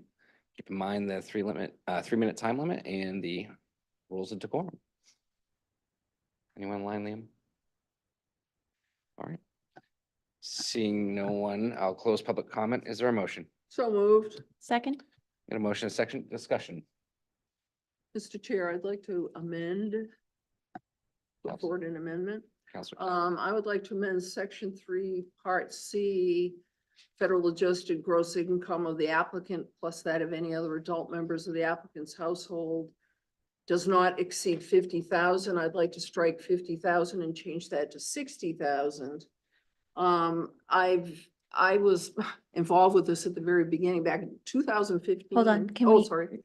Got a motion? Yeah, got a motion. Second. I have a second. Every time. Now we have discussion. There. Thank you, sorry. And I was involved in 2015 with this and correct me if I'm wrong, Mr. Manager, but this AGI hasn't been touched since 2015. We have increased the amounts. And I feel very strongly that we want to bring it as close in line with the HUD requirements for very low income housing. I don't know if people are aware, but the median income in Portland is 119,500, which is really high, to be honest with you. And if you've been keeping up with the housing market and whatnot, prices are high. They're high all around for housing costs. So, I really would like to make this small change. I'm not bringing it quite up to what it would be for, you know, a 1 or 2 person household.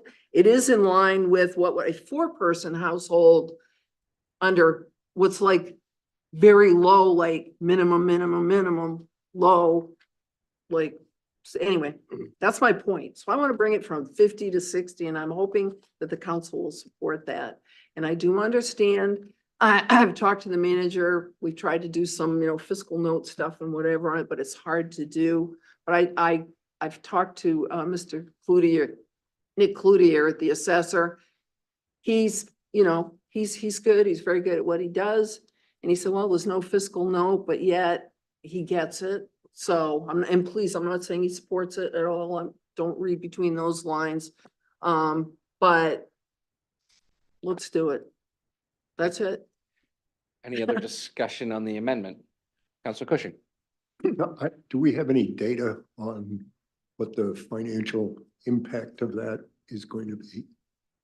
That's what I just talked about, that we don't, and there's no way to get it. Forgive me, what was the phrase? Fiscal note, The fiscal note. that's what Okay. we call it. For And those of us in the cheap seats, that's how much it costs. Thank you. Okay, and the answer is we do not. No, So we it's are, hard to. it's a wag, right? No, I wouldn't call it a wag, I'd call it a control, you know, in talking to the I don't, mic one. In talking to the assessor, he feels it would be a fairly minimal impact. But again, without knowing who those people are, because we haven't changed it since 2015. But I want to do it because I think it's the right thing to do. And if not now, when? So, there you Yeah, go. I think I'd also just add in that it's not, it's hard. Somebody have to report that they had income between 50 and 60,000 for us to figure out the fiscal note on top of what we already know about the 50,000 note. So there's that segment that we don't have captured. But I'll just say, I think this is a fair adjustment. It's not, I doubt it's going to be significantly impactful to our budget efforts here on the community level. However, it could be significant to somebody that's in that bracket trying to get through what are very inflationary times. So that's my 2 cents. Counselor Yeah, Anderson. you know, I just agree with what you just said. And I think, you know, when you look at inflation over the past few years and the cost of living and how much it's gone up, you know, hearing from residents today that even spoke, like, we want to keep as many people in Scarborough as we can. And, you know, this isn't an excessive budgetary impact. I don't anticipate, you know, all of a sudden we're going from the 500 who participated in the program to like 10,000 people in Scarborough. So I think this is something we can absorb. And I think we have financial tools at our disposal that if we needed to use them, like fund balance this year, because it comes in a little bit higher than perhaps we budget for, I think that's a perfect use, I think, of that tool to help make sure that we're calibrating appropriately to make sure that, you know, again, we're not only addressing what are going to be some unique circumstances this year, but also just, again, keeping as many residents in Scarborough for as long as we can. Counselor Seiler. I also just would like to remind the council as we consider this, that this is specific to the residents that were recipients of the senior stabilization program. So these are, you know, generally speaking, a pretty vulnerable set of our residents. And so going from income of $50,000 a year to $60,000 a year when these numbers haven't been updated seems very reasonable to me. And I also fully support this. I think that as we have these hard conversations about, you know, the larger budget, you know, this idea of making sure that we protect and do what we can and take actions that we can that are significant to some at the forefront, because this is a really vulnerable population of residents in Scarborough. Just want to provide a little context on the fiscal impact of this. I think with a little more time, we could make a fairly educated guess. And this is something that if the finance committee is willing to receive that information as you go through your process, it certainly could be added to the budget. There's other ways of doing it. Just as an aside, the US Census certainly reports great information on household income. This is AGI, and adjusted gross income is something totally different. And so there's no existing data set that I'm aware of that reports on those same bases. But having said that, I think staff can put their heads together and come up with a pretty educated guess. So first of all, I want to say that I share all of your concerns about vulnerable people in our community.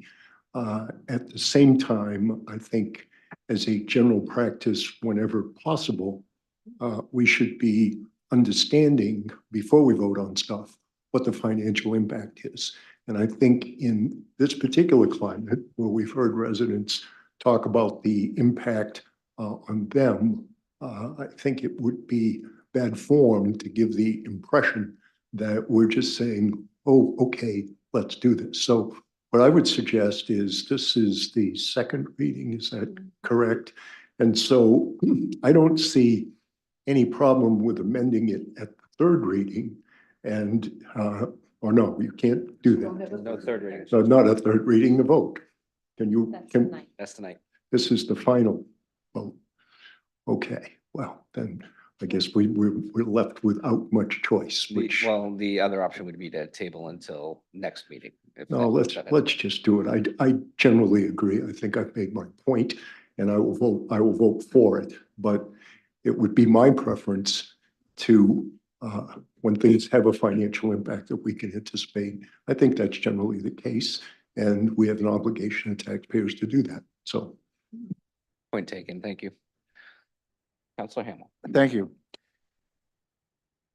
There's an expression, talk is cheap, okay? And, you know, that could be applied to many things in politics. We've been saying that we don't want to approve things unless we know what they cost, okay? And instead of doing that, we are still passing things. We do not know what they cost. We know what they'll be worth. We do not know what it costs. I'm generally in favor of this thing, but I am getting really uncomfortable with myself saying, yes, we're going to do that. We're going to really look at costs. We're really serious now. Now we're really going to look at it. And we keep approving things that don't have a price tag associated with them. We had a similar proposal last week that was a very comprehensive one for affordable housing, a noble cause, but without any numbers. And that went down pretty convincingly. So I'm really having a hard time with this. And I appreciate precisely the point that Councillor Cushing made.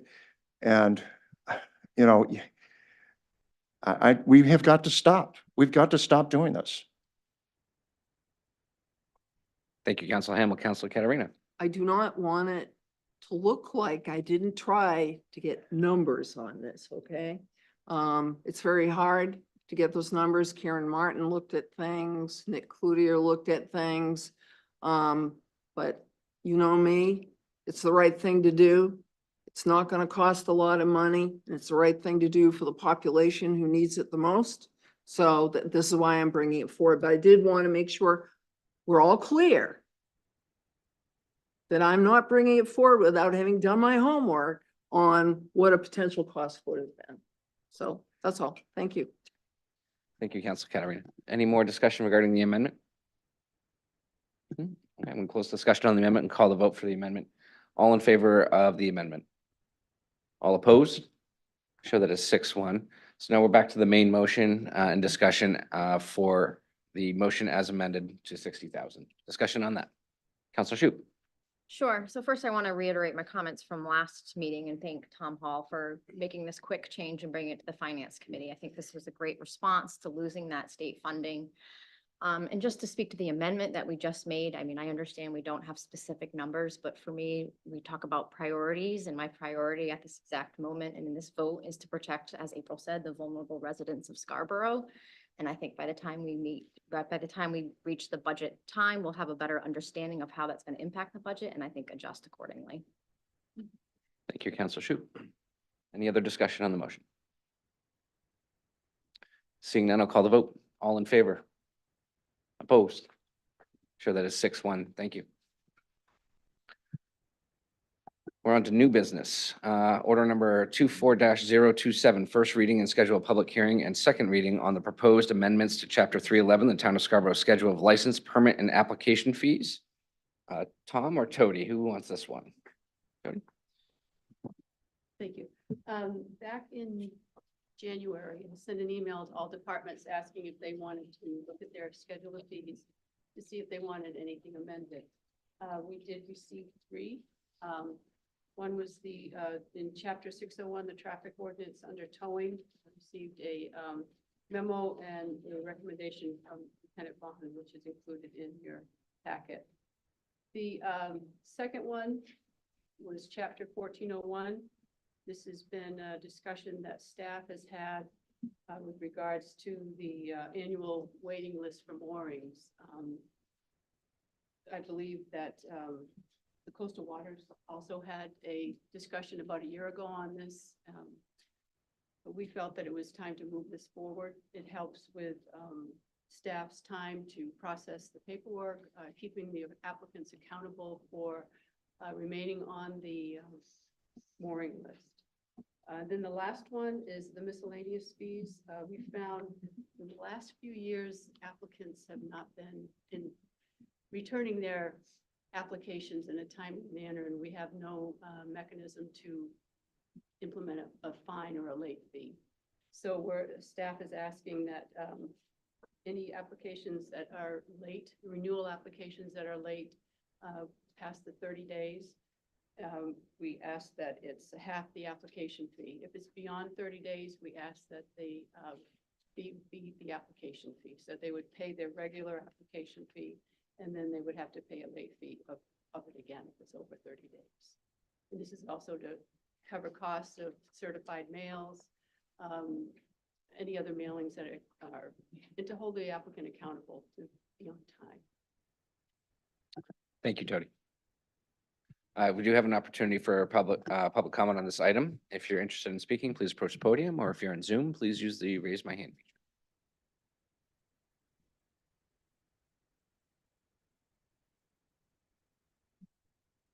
Welcome. Hi.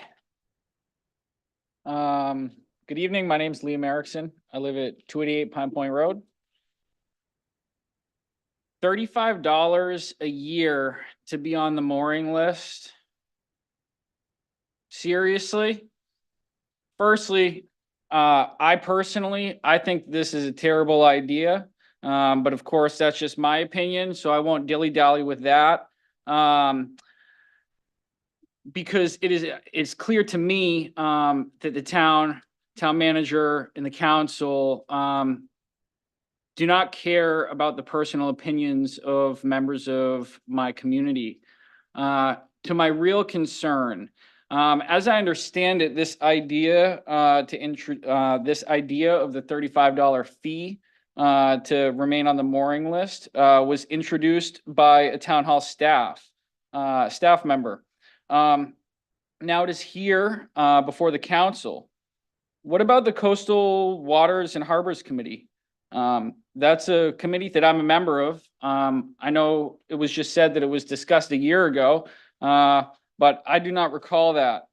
Not so long ago, we spent a large amount of time discussing the mooring fee structure. So clearly the mooring, topic is in our wheelhouse. So it felt strange learning about this, this idea through the grapevine. From what I understand, a member of the Coastal Waters and Harbor Committee has been involved in this discussion. But what about the other 6 members of the committee? I certainly haven't heard about it. This person is on the committee, but please remember, they are not the the Coastal Waters and Harbor Committee. When the Coastal Water and Harbor Committee worked on the mooring fees, we consulted neighboring communities for ideas to see how they do things. I wasn't made aware of any of that on this issue. I'd be curious to know what other towns or municipalities were consulted and referenced something similar to a $35 fee to remain on the wait list. Or again, was this an idea of the town staff? It was just confirmed for me a moment ago that it was. So a couple questions to end. Where does the $35 go? Where would it go? Where am I on the list? I've been on the list for at least 10 years. Where was I last year? Who gets moorings? How long have they been waiting? Where is the mooring list? $35 to what? Pay to wait? Yeah, that's all. Thank you. Thank you. Any other public comment? Anyone? Hi, Nina McKee, 309 Black Point Road. I just have to say this. And it's not related to this issue, so maybe I should sit down. But I want to say that I think this council cares a great deal about the community, and we are extremely lucky to have you all there listening to everything we have to say. So that's all I have to say. Thank you. Thank you, Nina.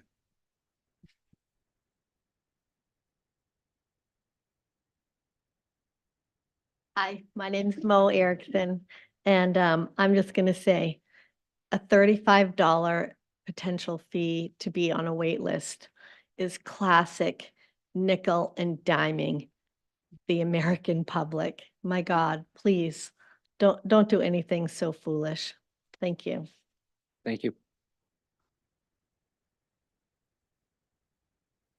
Any other further public comment? With that, I'm going to close public comment. Is there a motion? So moved. Second. A motion and a second. Time for discussion.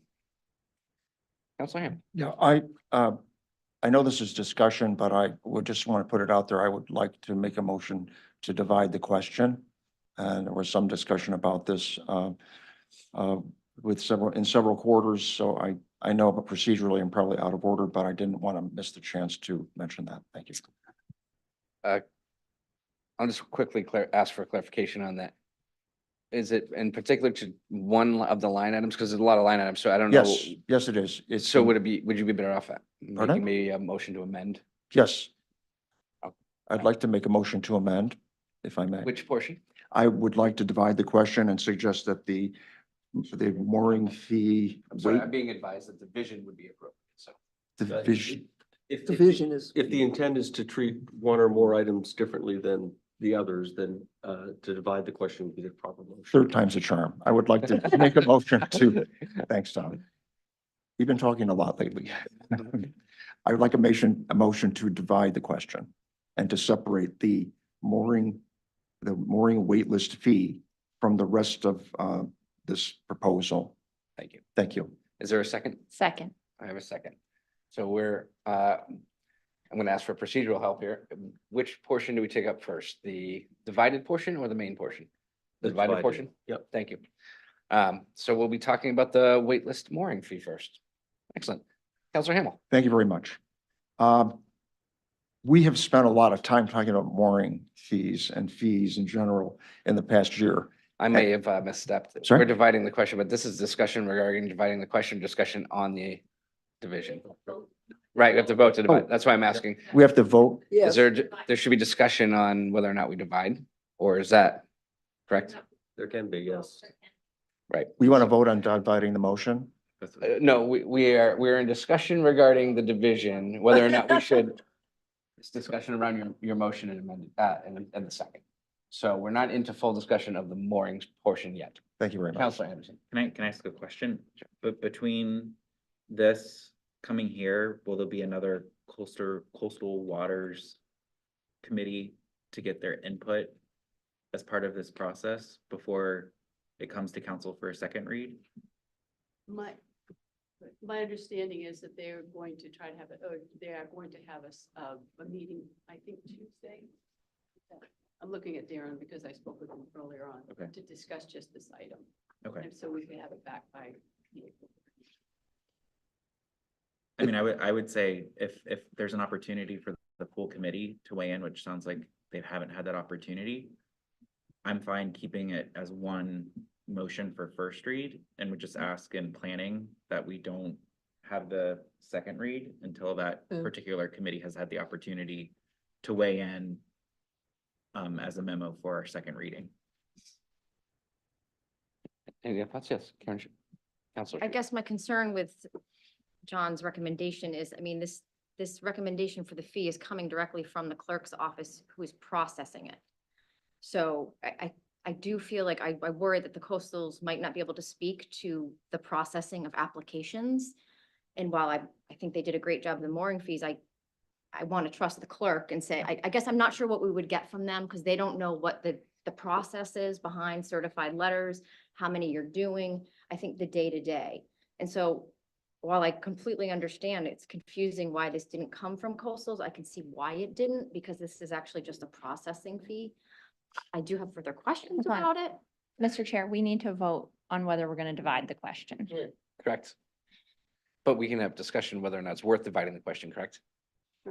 To that end, That's, it's a little loose, but. to that end, I would like to build on the comment that Tony made.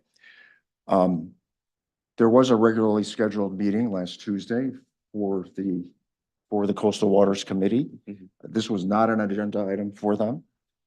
In the past, they have been involved intimately in this. They have actually statutory authority and responsibility for matters that involve the operation of the harbor, and this falls squarely within that domain. So even though I realize that this is coming as a staff recommendation, that is not the way that we did it last year. And that's not the way that it should be done because, you know, they have responsibility for operating the harbor, and that includes all of the moorings and all the rules around the moorings and all the fees associated with the moorings.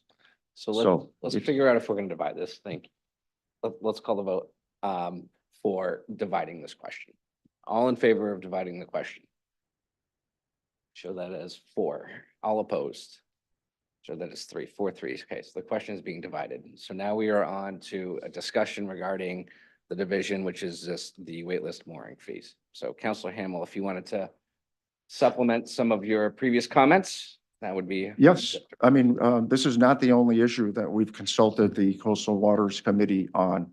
We also consulted them on the delicate issue of parking, paid parking down at the co-op, but also we asked them to hold forth on deciding the question of parking fees in general for the entire town, okay? And they did an amazing job of this. And that has not made its way from them to the ordinance or to the council yet, but we asked them to do that work, to do that spade work. Parking fees are, you know, not traditionally within the domain of, you know, of just this group, but they were asked for that and they duly responded and performed admirably. One of the key members of the Coastal Waters Committee, and I think he's one of the 2 or 3 people who happen to have firsthand experience, which is being diluted over time. But those folks, you know, were intimately involved in this work, and that's why we turned to them and asked for their help on it again. So I think this is clearly in scope, clearly an established practice. And although this recommendation is not coming from the Coastal Waters Committee, it's coming from the staff, I think it needs to be socialized. And there's just a lot of work that needs to be done around mooring fees in general, and moorings and the operation of moorings. we've been on that list for 20 years and we're number 75 on it, okay? So if I'm paying $35 a year for 20 years, maybe that'll be deducted from a mooring fee once they finally get one. If there ever is a list or if there ever is a mooring that comes available for a member of the public to get. Counselor Catarina. Yeah, through the chair, Tony, how many people are on this waiting list? I know it was there's 70 on it, because I know it's been a really long list that never seems to move. I don't know.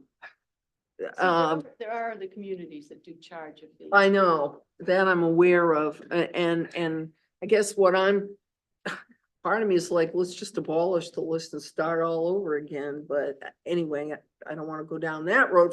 I know it, back rows there going, no, don't do that.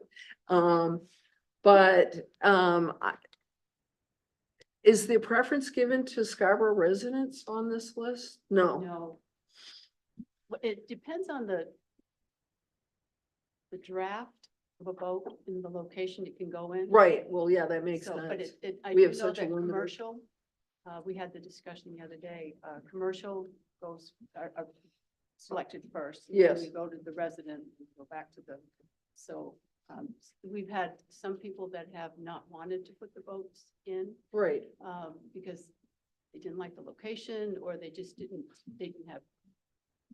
When was the last time this list was looked at, or rules around who can and can't be on the list been We addressed? purged, yep, we purged the list we used to do it in even numbered years, so back in 22. And at that time, we had removed a number of people, and really stemmed from that because people would call and want to know where they were on the list, and they said, well, you never got back to us, so we took you off. Yeah, Well, oh, I moved in the meantime, well, we didn't know that, so right.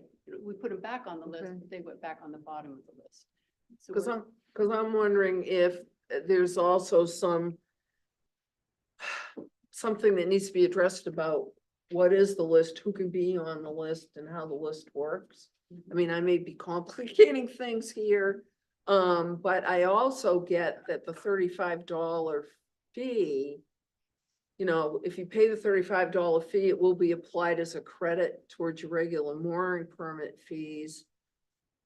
I don't know, maybe we could have a fee for residents and a fee for non-residents on this too, because yeah, I can't imagine being on this list forever and paying, you know, $35. Anyway, I'm just throwing that out there. I think- guys. Yeah, I think you're probably actually, Counselor Catarina, I think you're probably capturing how I feel about it at the moment. Yeah, I don't feel like I got enough information to even make a decision as to whether or not this is worth it. I understand the town administration side of this saying, you know, this costs time and money to administer this. oh, yeah. But I also can understand the some of the public comments and Counselor Hamill's points saying, you know, how long do you pay this fee for? And Right. you know, do we, you know, is it a 20-year wait list? And is it, Right. how are we treating Scarborough residents versus Right. out of town residents? So I think for at least where I sit, I don't think I'm solving a problem tonight. I think No. it probably needs to find its way back around the halls of town here and some of the committee work, if, you know, Yeah. and rather than watch us spin our wheels for a little bit. I don't know how you feel about that, but Right. Counselor Cushing. All right, a couple of questions. First, can I leave my place on the list to my heirs? Like, can I put it in my will?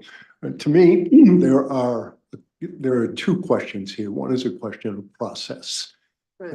I think Councilor Hamel spoke to that. And that for all of these fees, there is sort of a boots on the ground, kind of a representative of the consumer. And I would see that as what the various committees and commissions do. And then there is the practical matter of looking at, you know, there's an administrative cost, and maybe there's a third matter, which is what does this look like on its face? Right. And on its face, charging $35 to be on a list that hasn't turned over in 20 years, there's an acronym for that, that's STUPID. Okay, so my thought is that for the purposes of advancing progress here in American government, what we might do is just strike this one, send it back down to the commission for some thoughtful discussion and get on with the business of moving the rest of this list. Because it looks to me like our staff has done a great job. And the lesson learned here is that there are two dimensions to these fees, and we need to be practical and address both sides of it. Thank you. Any other discussion? Well, I just question, so if we strike this down, It's a divided question, so this is the only thing you'll be striking. but So does that in, mean? in order for it to again, I get would back wanna- on the fee list, it would have to come back in another form. Well, I would just want to make sure that if we strike this down, that still means that the commission is going to do the work, that we're going to get something back to us. Like, I don't want to make sure we strike this and then it can't come back to us. Table to a Yeah. date certain or to a committee? Motion, I will make a motion to table the divided question portion as it relates to mooring waitlist annual fees until the Coastal Waters and Harbor Committee has had a chance to review and provide feedback to the council. Second. So well put. Melissa. Second. Motion and a second. Discussion? There is no. Oh, thank you. All in favor? Opposed? Sure, there's unanimous. So, okay. That portion of our divided question has departed us. We are now on to the overall fee schedule change, which I believe we still have a motion in a second and then can be into discussion. Any discussion on the rest of the fees? Oh, I'm sorry. I believe I have to invite the public comment up for the bigger portion of our fees.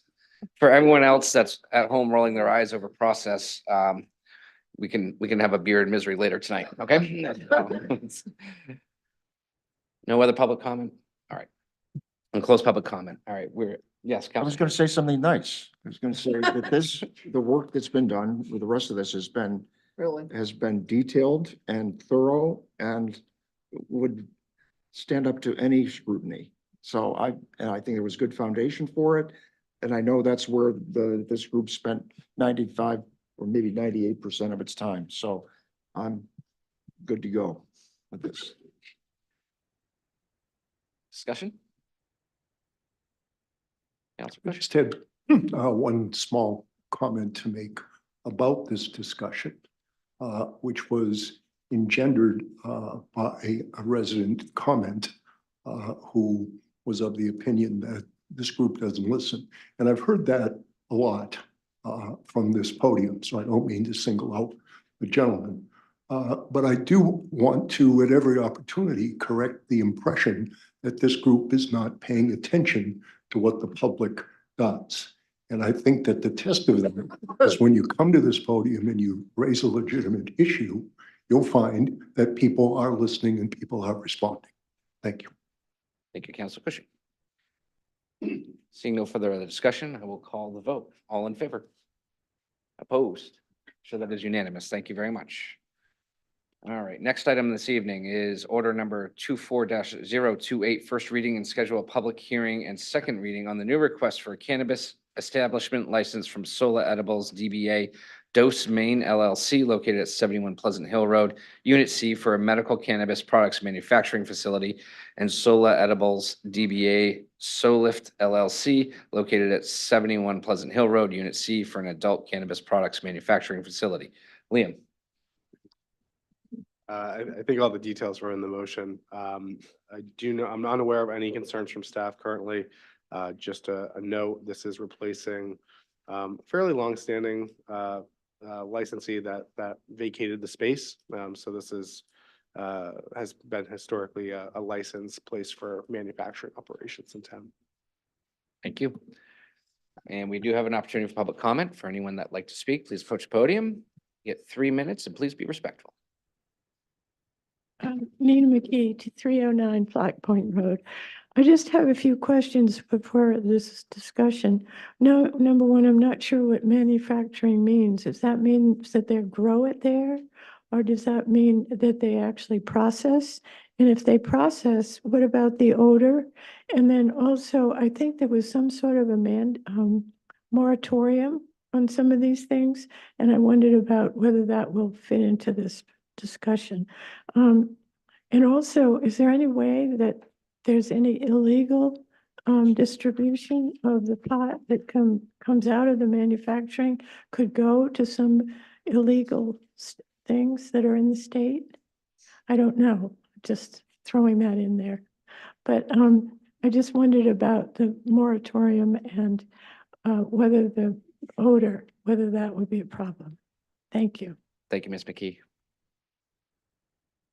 Any other public comment on this?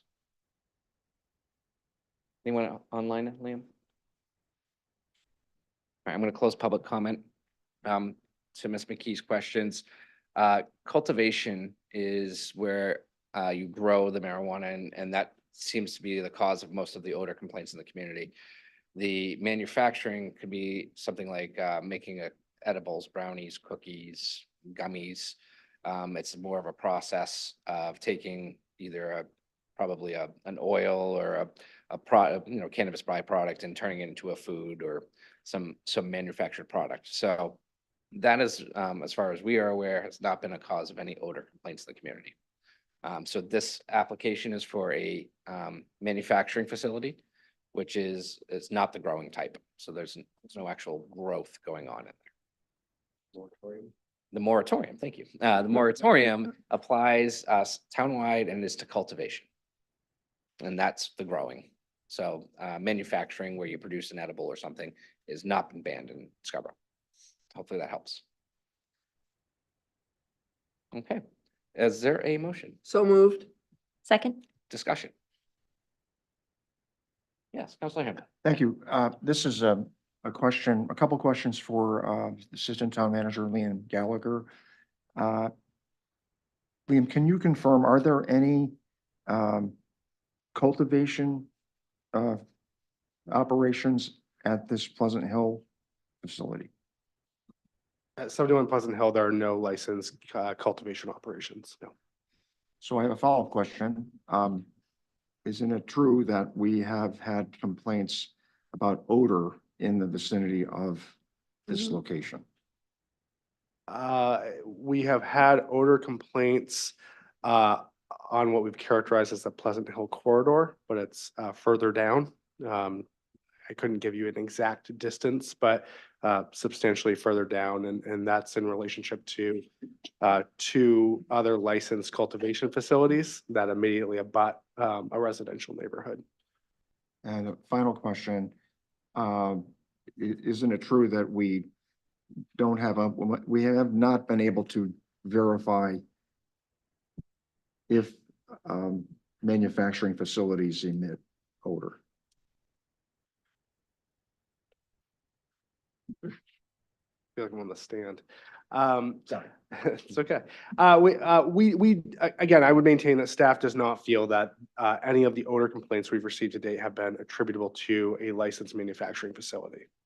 So And one final question, thank you, were these locations grandfathered, or is this a zoning issue that guarantees the continuation or new licensing of manufacturing? So this location, when the licensing ordinance came into existence, this previously operated business was established here in that sort of first round. Whether they were in existence prior to the date that's fairly significant from a state statutory standpoint of December 13th, 2018, I'm not sure. But this has been a facility that has, as long as we've really tracked or licensed, has had a cannabis manufacturing facility. There's also this facility actually has two kind of business suites.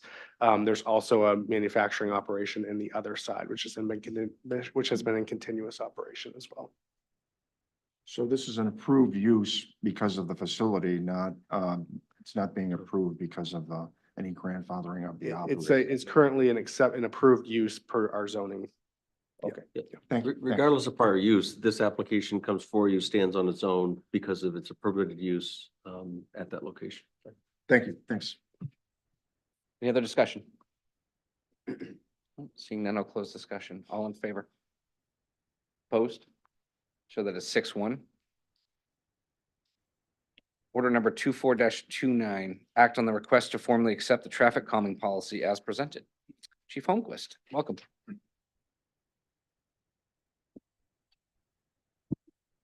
Good evening. On behalf of the Traffic Safety Review Panel, I'd like to request that you formally accept the traffic calming request policy as presented. Tonight, I'm here to just present you an overview of the policy that's been in the process over the last several months through a lot of hard work from not only the Traffic Safety Review Panel, but also our town leaders who have been involved in the conversations and our citizens who have provided key feedback in this entire process. Special thanks to Averill Hill and Rory Benjamin, both residents who have devoted a lot of time to this process and they've spearheaded this effort on behalf of the community.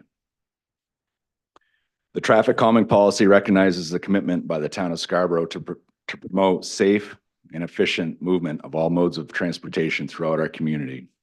The goal of this policy is to provide a path for residents or businesses to request further analysis by town staff and/or town engineering consultants to better understand the issues and provide appropriate solutions.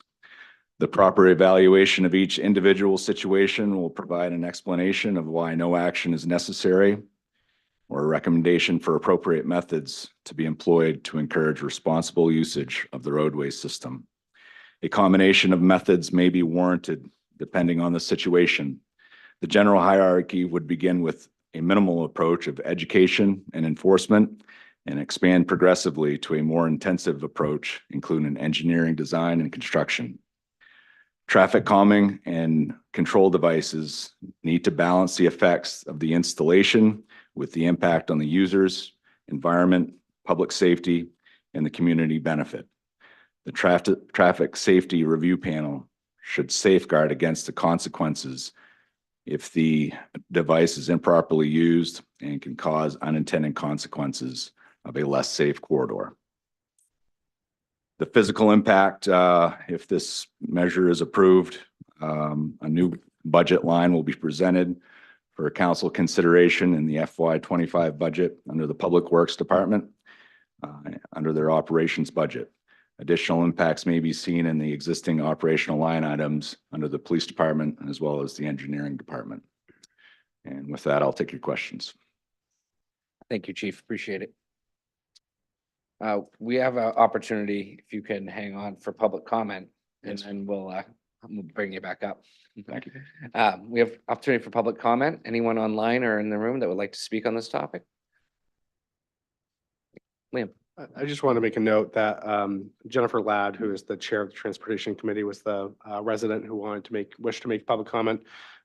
She did submit written testimony via email to the council.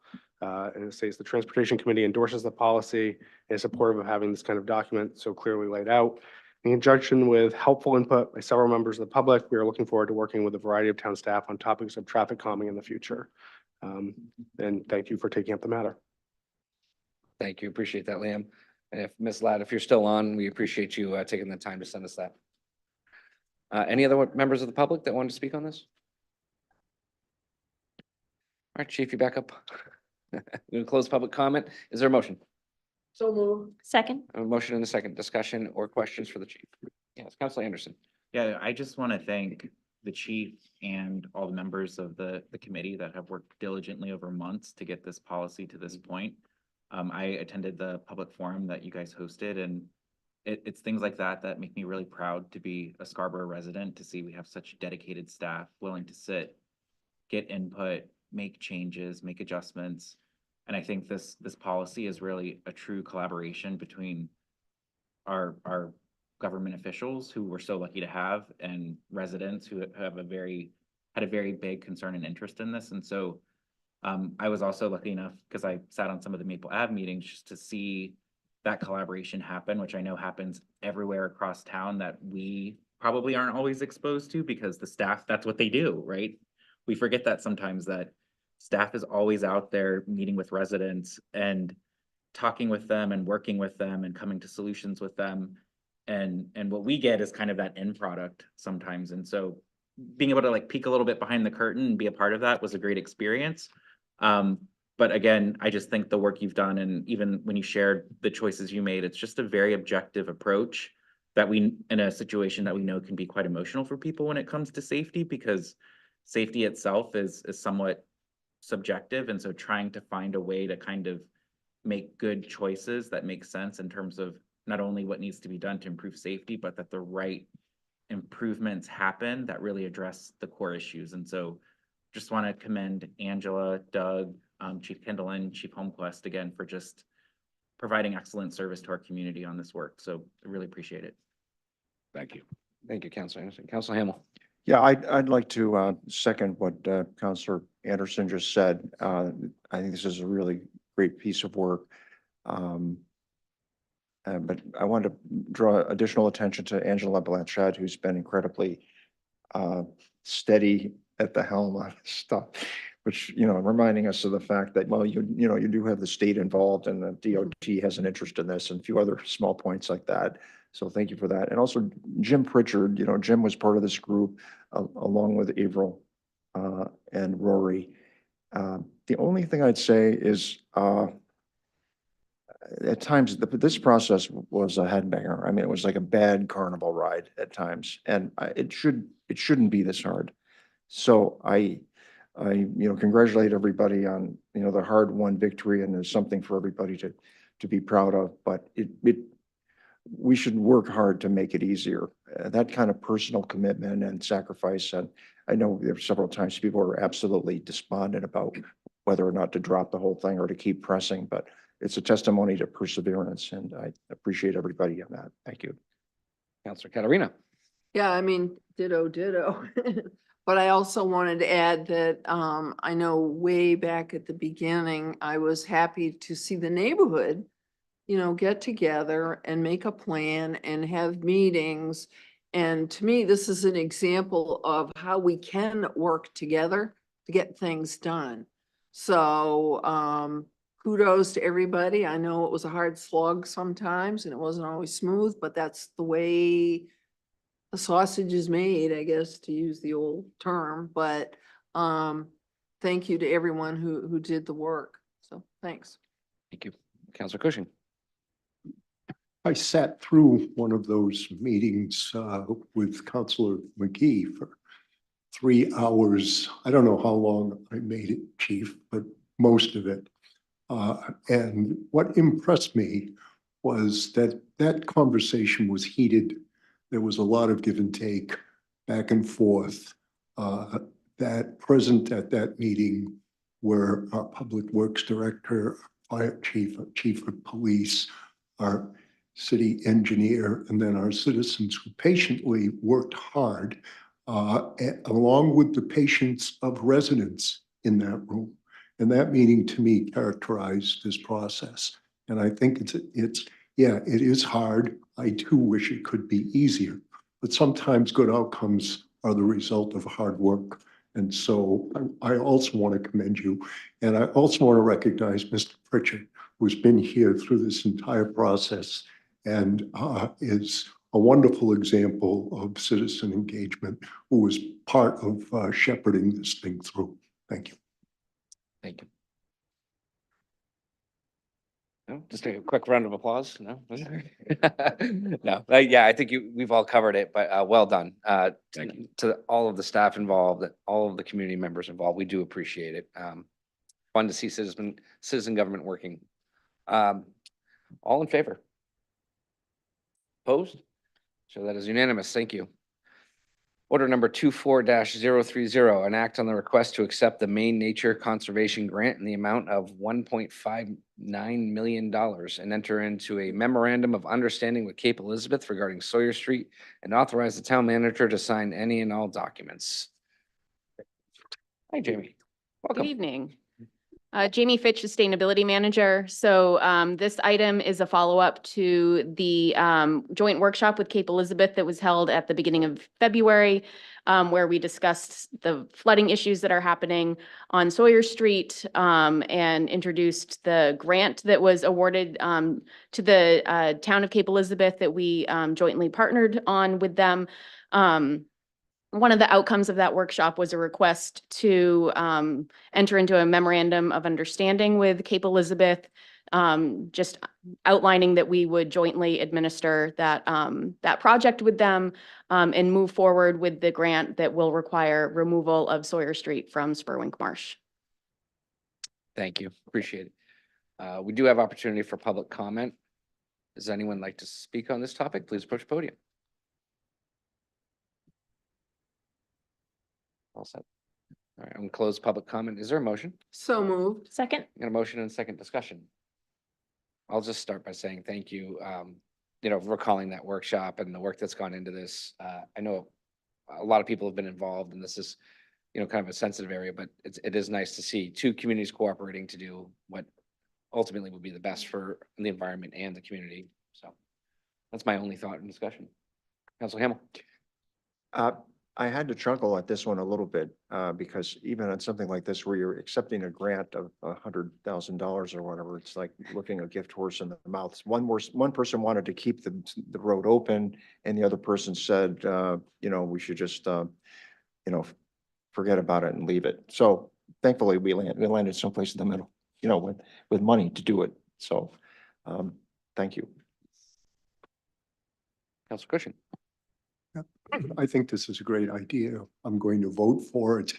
I've expressed this before. I'm going to express it one more time, that I'm worried about what happens in the interim, particularly at those high tides.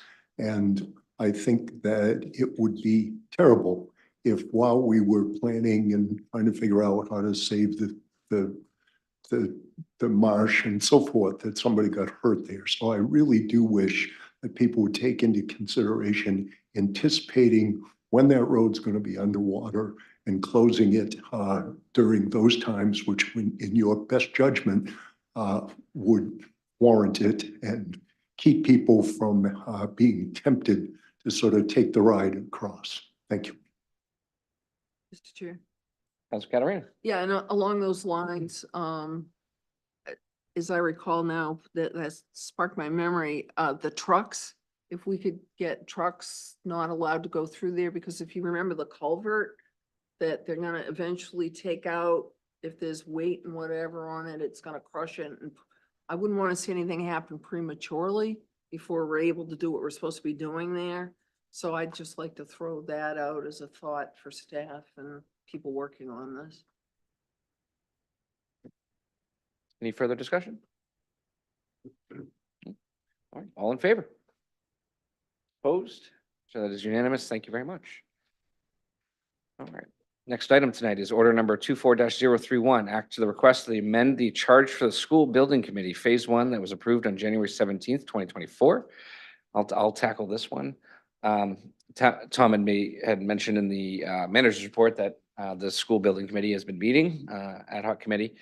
And one kind of vein that keeps popping up as we go along is the timeframe. And we have over 70 members, and many have expressed that the timeframe is just too restrictive. It's too short of a timeframe to do the work and do it well.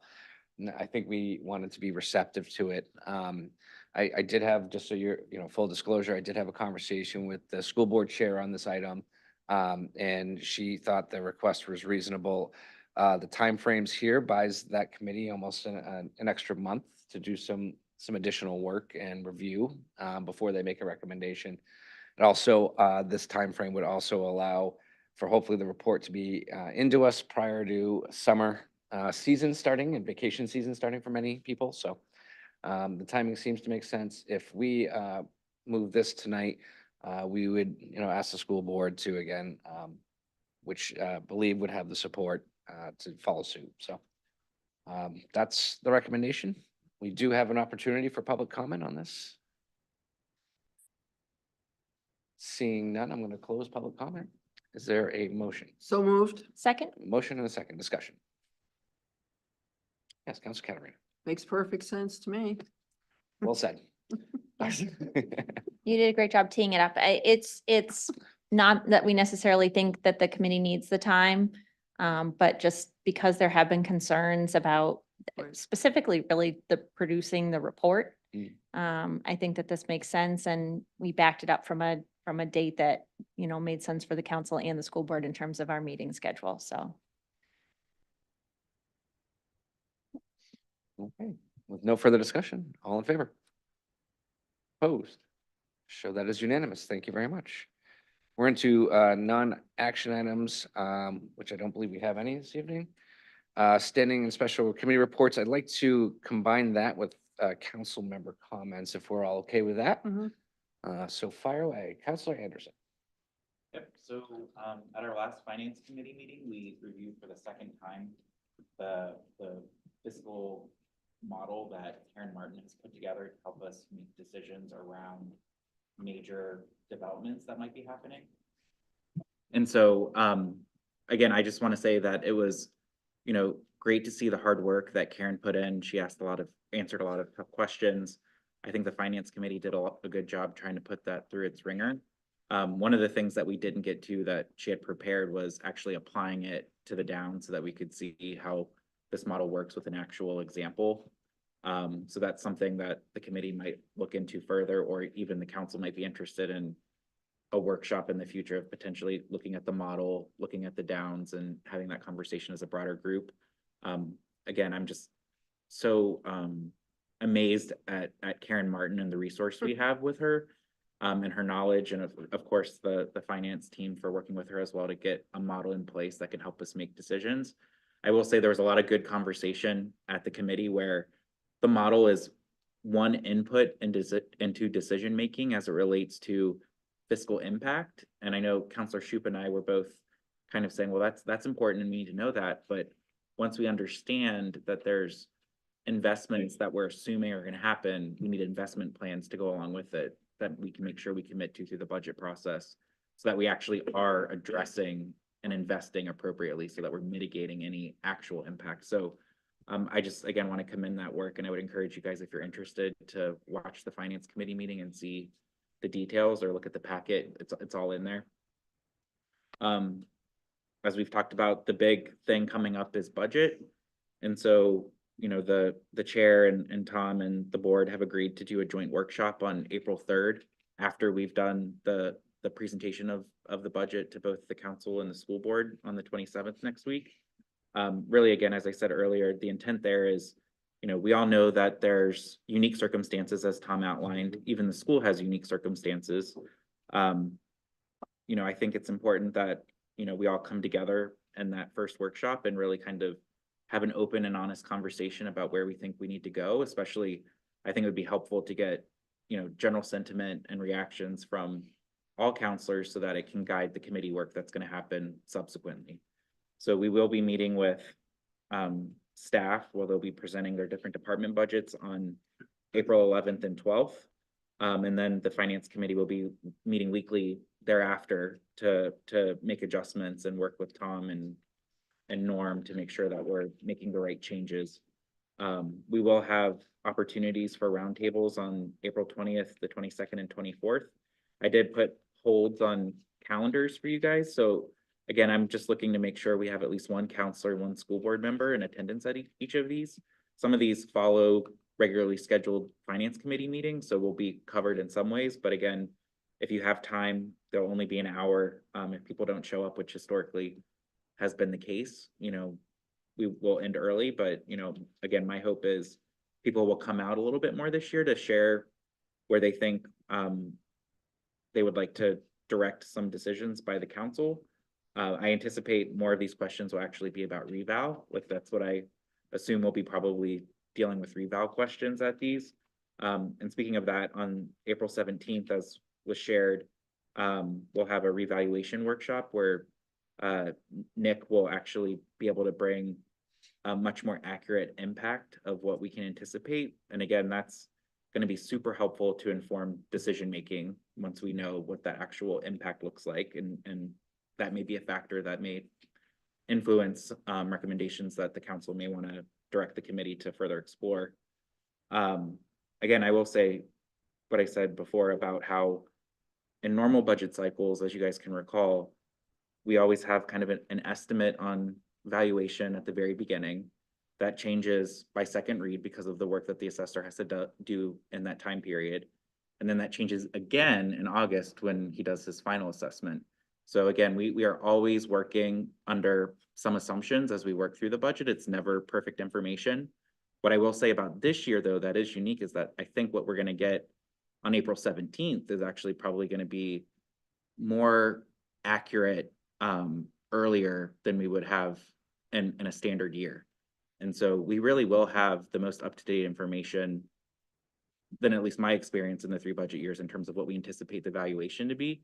And so we'll know that revenue number better, and we also will be able to make better choices about where we maybe want to fluctuate things. So again, I feel very confident we have the right process and the right touch points to make sure that we can do our due diligence and consider the impact this year.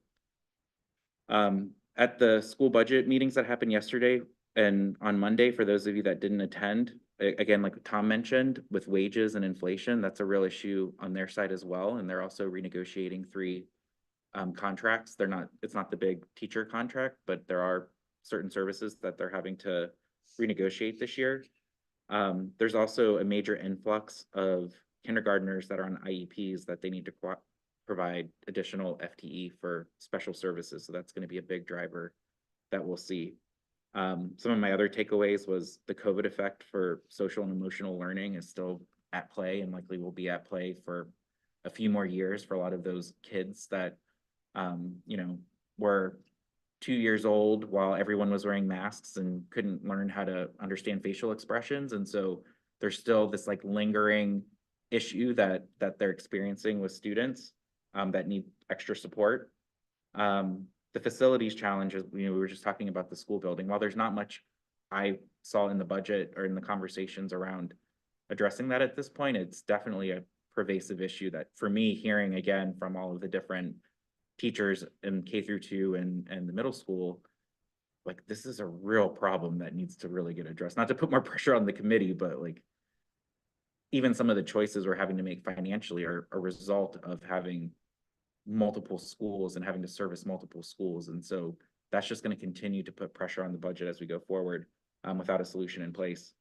Again, I think as we go forward, the one thing that I would look to the committee to look at with the school is, are they optimizing reserves in their capital budget? They're getting 2 million more this year in GPA.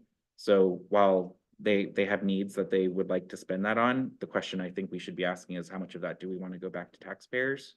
And then again, as we look at capital impact fees, are those being optimized? So again, we can minimize the impact to taxpayers. So there's a lot of options, I think, that are still to be explored that I think we can pursue in partnership with the school to try and minimize tax increase and try and still have the investments that are appropriate. So that's the finance committee. Just one thing that I wanted to share just for awareness, because I know many of you may have worked with him throughout your career on the council, but John Krasnick had significant heart issue. And so he's the chair of SEDCO and he's no longer, or he is kind of recovering. And so I just wanted to make sure you guys knew that he had that and will hopefully be back at it in May. And then from the Chamber of Commerce perspective, at the communications committee, we talk a lot about, this year we want to focus on getting us out more into events and being more out there. And I think there's a lot of things the chamber is in process of planning that, I just think it's something that we should pay attention to and figure out how we as a body may want to participate in some of those local events just to kind of meet residents that are involved in the local business community and get to know them better. That's all I have. Thank you. Councilor Shu. Well, you can go this Saturday to the Breakfast with Bunny and I will be there and I will be wearing my name tag, serving breakfast with the Easter Bunny. I first want to comment that the ad hoc community center committee is a meeting, I think, every 3 weeks. And so they have put together a rough plan of a 85,000 square foot building. And the last meeting they did they started an evaluation process of town-owned properties to see if there's any town-owned properties that might be a good fit. So they meet again tomorrow night at 7 p.m. at the Public Safety Building. If anyone wants to attend, kind of tune in, kind of see where we're at in the process. And then also the Appointments and Negotiations Committee met last week, and I have some recommendations for the council to bring forth. So first, we have the Coastal Waters and Harbor Advisory Committee, and we are recommending to move Robert Odlin from the second alternate to the first alternate with a term to expire in 2026. And we're recommending to appoint Tyler Davis as a second alternate with a term to expire in 2025. Then we have the Long Range Planning Committee, and our recommendation is to reappoint Peter Freilinger as a full voting member with a term to expire in 2026. To move Portia Hirschman from the first alternate to a full voting member with a term to expire in 2024. Move Robert Onlin from the second alternate to the first alternate with a term to expire in 2024. And then we're recommending to appoint Judith Fisher as the second alternate with a term to expire in 2026. And lastly, we have the Parks and Conservation Land Board, and our recommendation is to appoint Maggie Vishno as a full voting member with a term to expire in 2026. That's it. Thank you. Counselor Seither. Communications Committee met. We assigned Counselor Corner article authors for April. John Anderson is going to do one for April 1st because it's budget season and he's the finance chair. So thank you, John, for agreeing to do that. And the Communications Committee has offered the April 15th slot to Counselor Hamel. To piggyback on some of the opportunities that Counselor Anderson highlighted during his finance report, I think it's really important to highlight all of the hard work that Allison Carrier does to establish such a robust communications plan for both the budget and this reval process. She has in-depth mapping done with timelines and the various events and the articles that she has queued up. And all of that is available. We discussed it, went over it at our Communications Committee meeting last month. But the council plays an integral role in that communications plan. And so I will be reaching out to counselors as we get into the budget process and as we get closer to some of Nick Cloutier's deadlines to discuss how we can engage with the public better.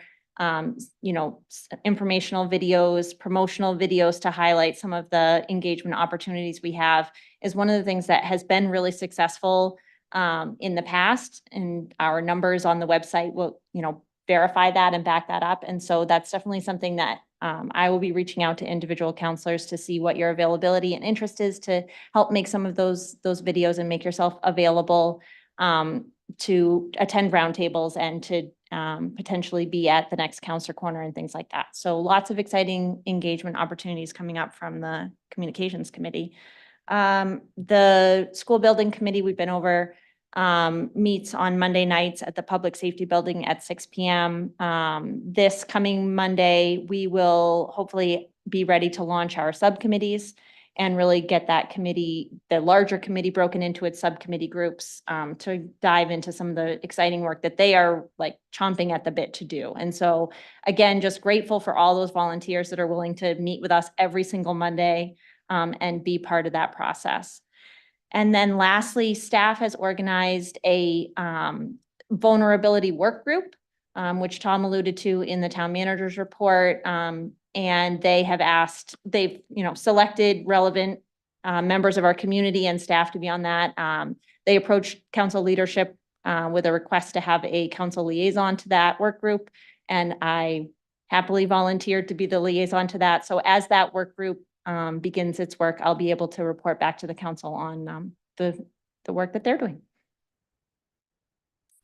Thank you, Counselor. Counselor Katarina. Yeah, just very quickly, last ordinance meeting, we had a very large organized turnout of cultivators and other people involved in the cannabis industry. It ended up being a good meeting. To me, the bottom line that came out, and Counselor Hamel or Seither can pop in, they're the other members, but basically is to really look, we need to beef up enforcement. That really needs to get beefed up while we're working on what we're gonna do. As far as, where is cultivation gonna happen in town? So stay tuned on that. Also, I'm working with Nick Cloutier to hopefully bring his, I'm gonna call it his roadshow, on the reval to North Scarborough. Because there are a number of people who live out my neck of the woods who are elder elderly and some, you know, housing. I hate to call it substandard housing, but there's housing that's, you know, lower level housing. They're concerned about taxes and whatever. So, I'm gonna do that. Hopefully, I just need to find a place. I gotta find the connections to find a place. And I have something in mind that I connected with Tony on today to make a couple phone calls. And then, last but not least is thank you everyone for that amendment to the senior, tax program. That's been a project of mine. Bill Donovan started it and I jumped right on board with it back in 2015. And I hear all the time from seniors who are so thankful for that program. And I also personally know of a couple of families who are just over that $50,000 and it's been a nightmare for them. So, you know, thank you. Kudos to you guys for jumping on board with that. And we'll get it done, Mr. Manager. We'll find a way to fund it. And then everybody, make sure you turn out for budget things. And for all the reval, we were doing more, you know, opportunities for you to weigh in, talk to us, see what's going on. I don't want to hear from anybody that they didn't know anything. They didn't think we were listening. So that's it.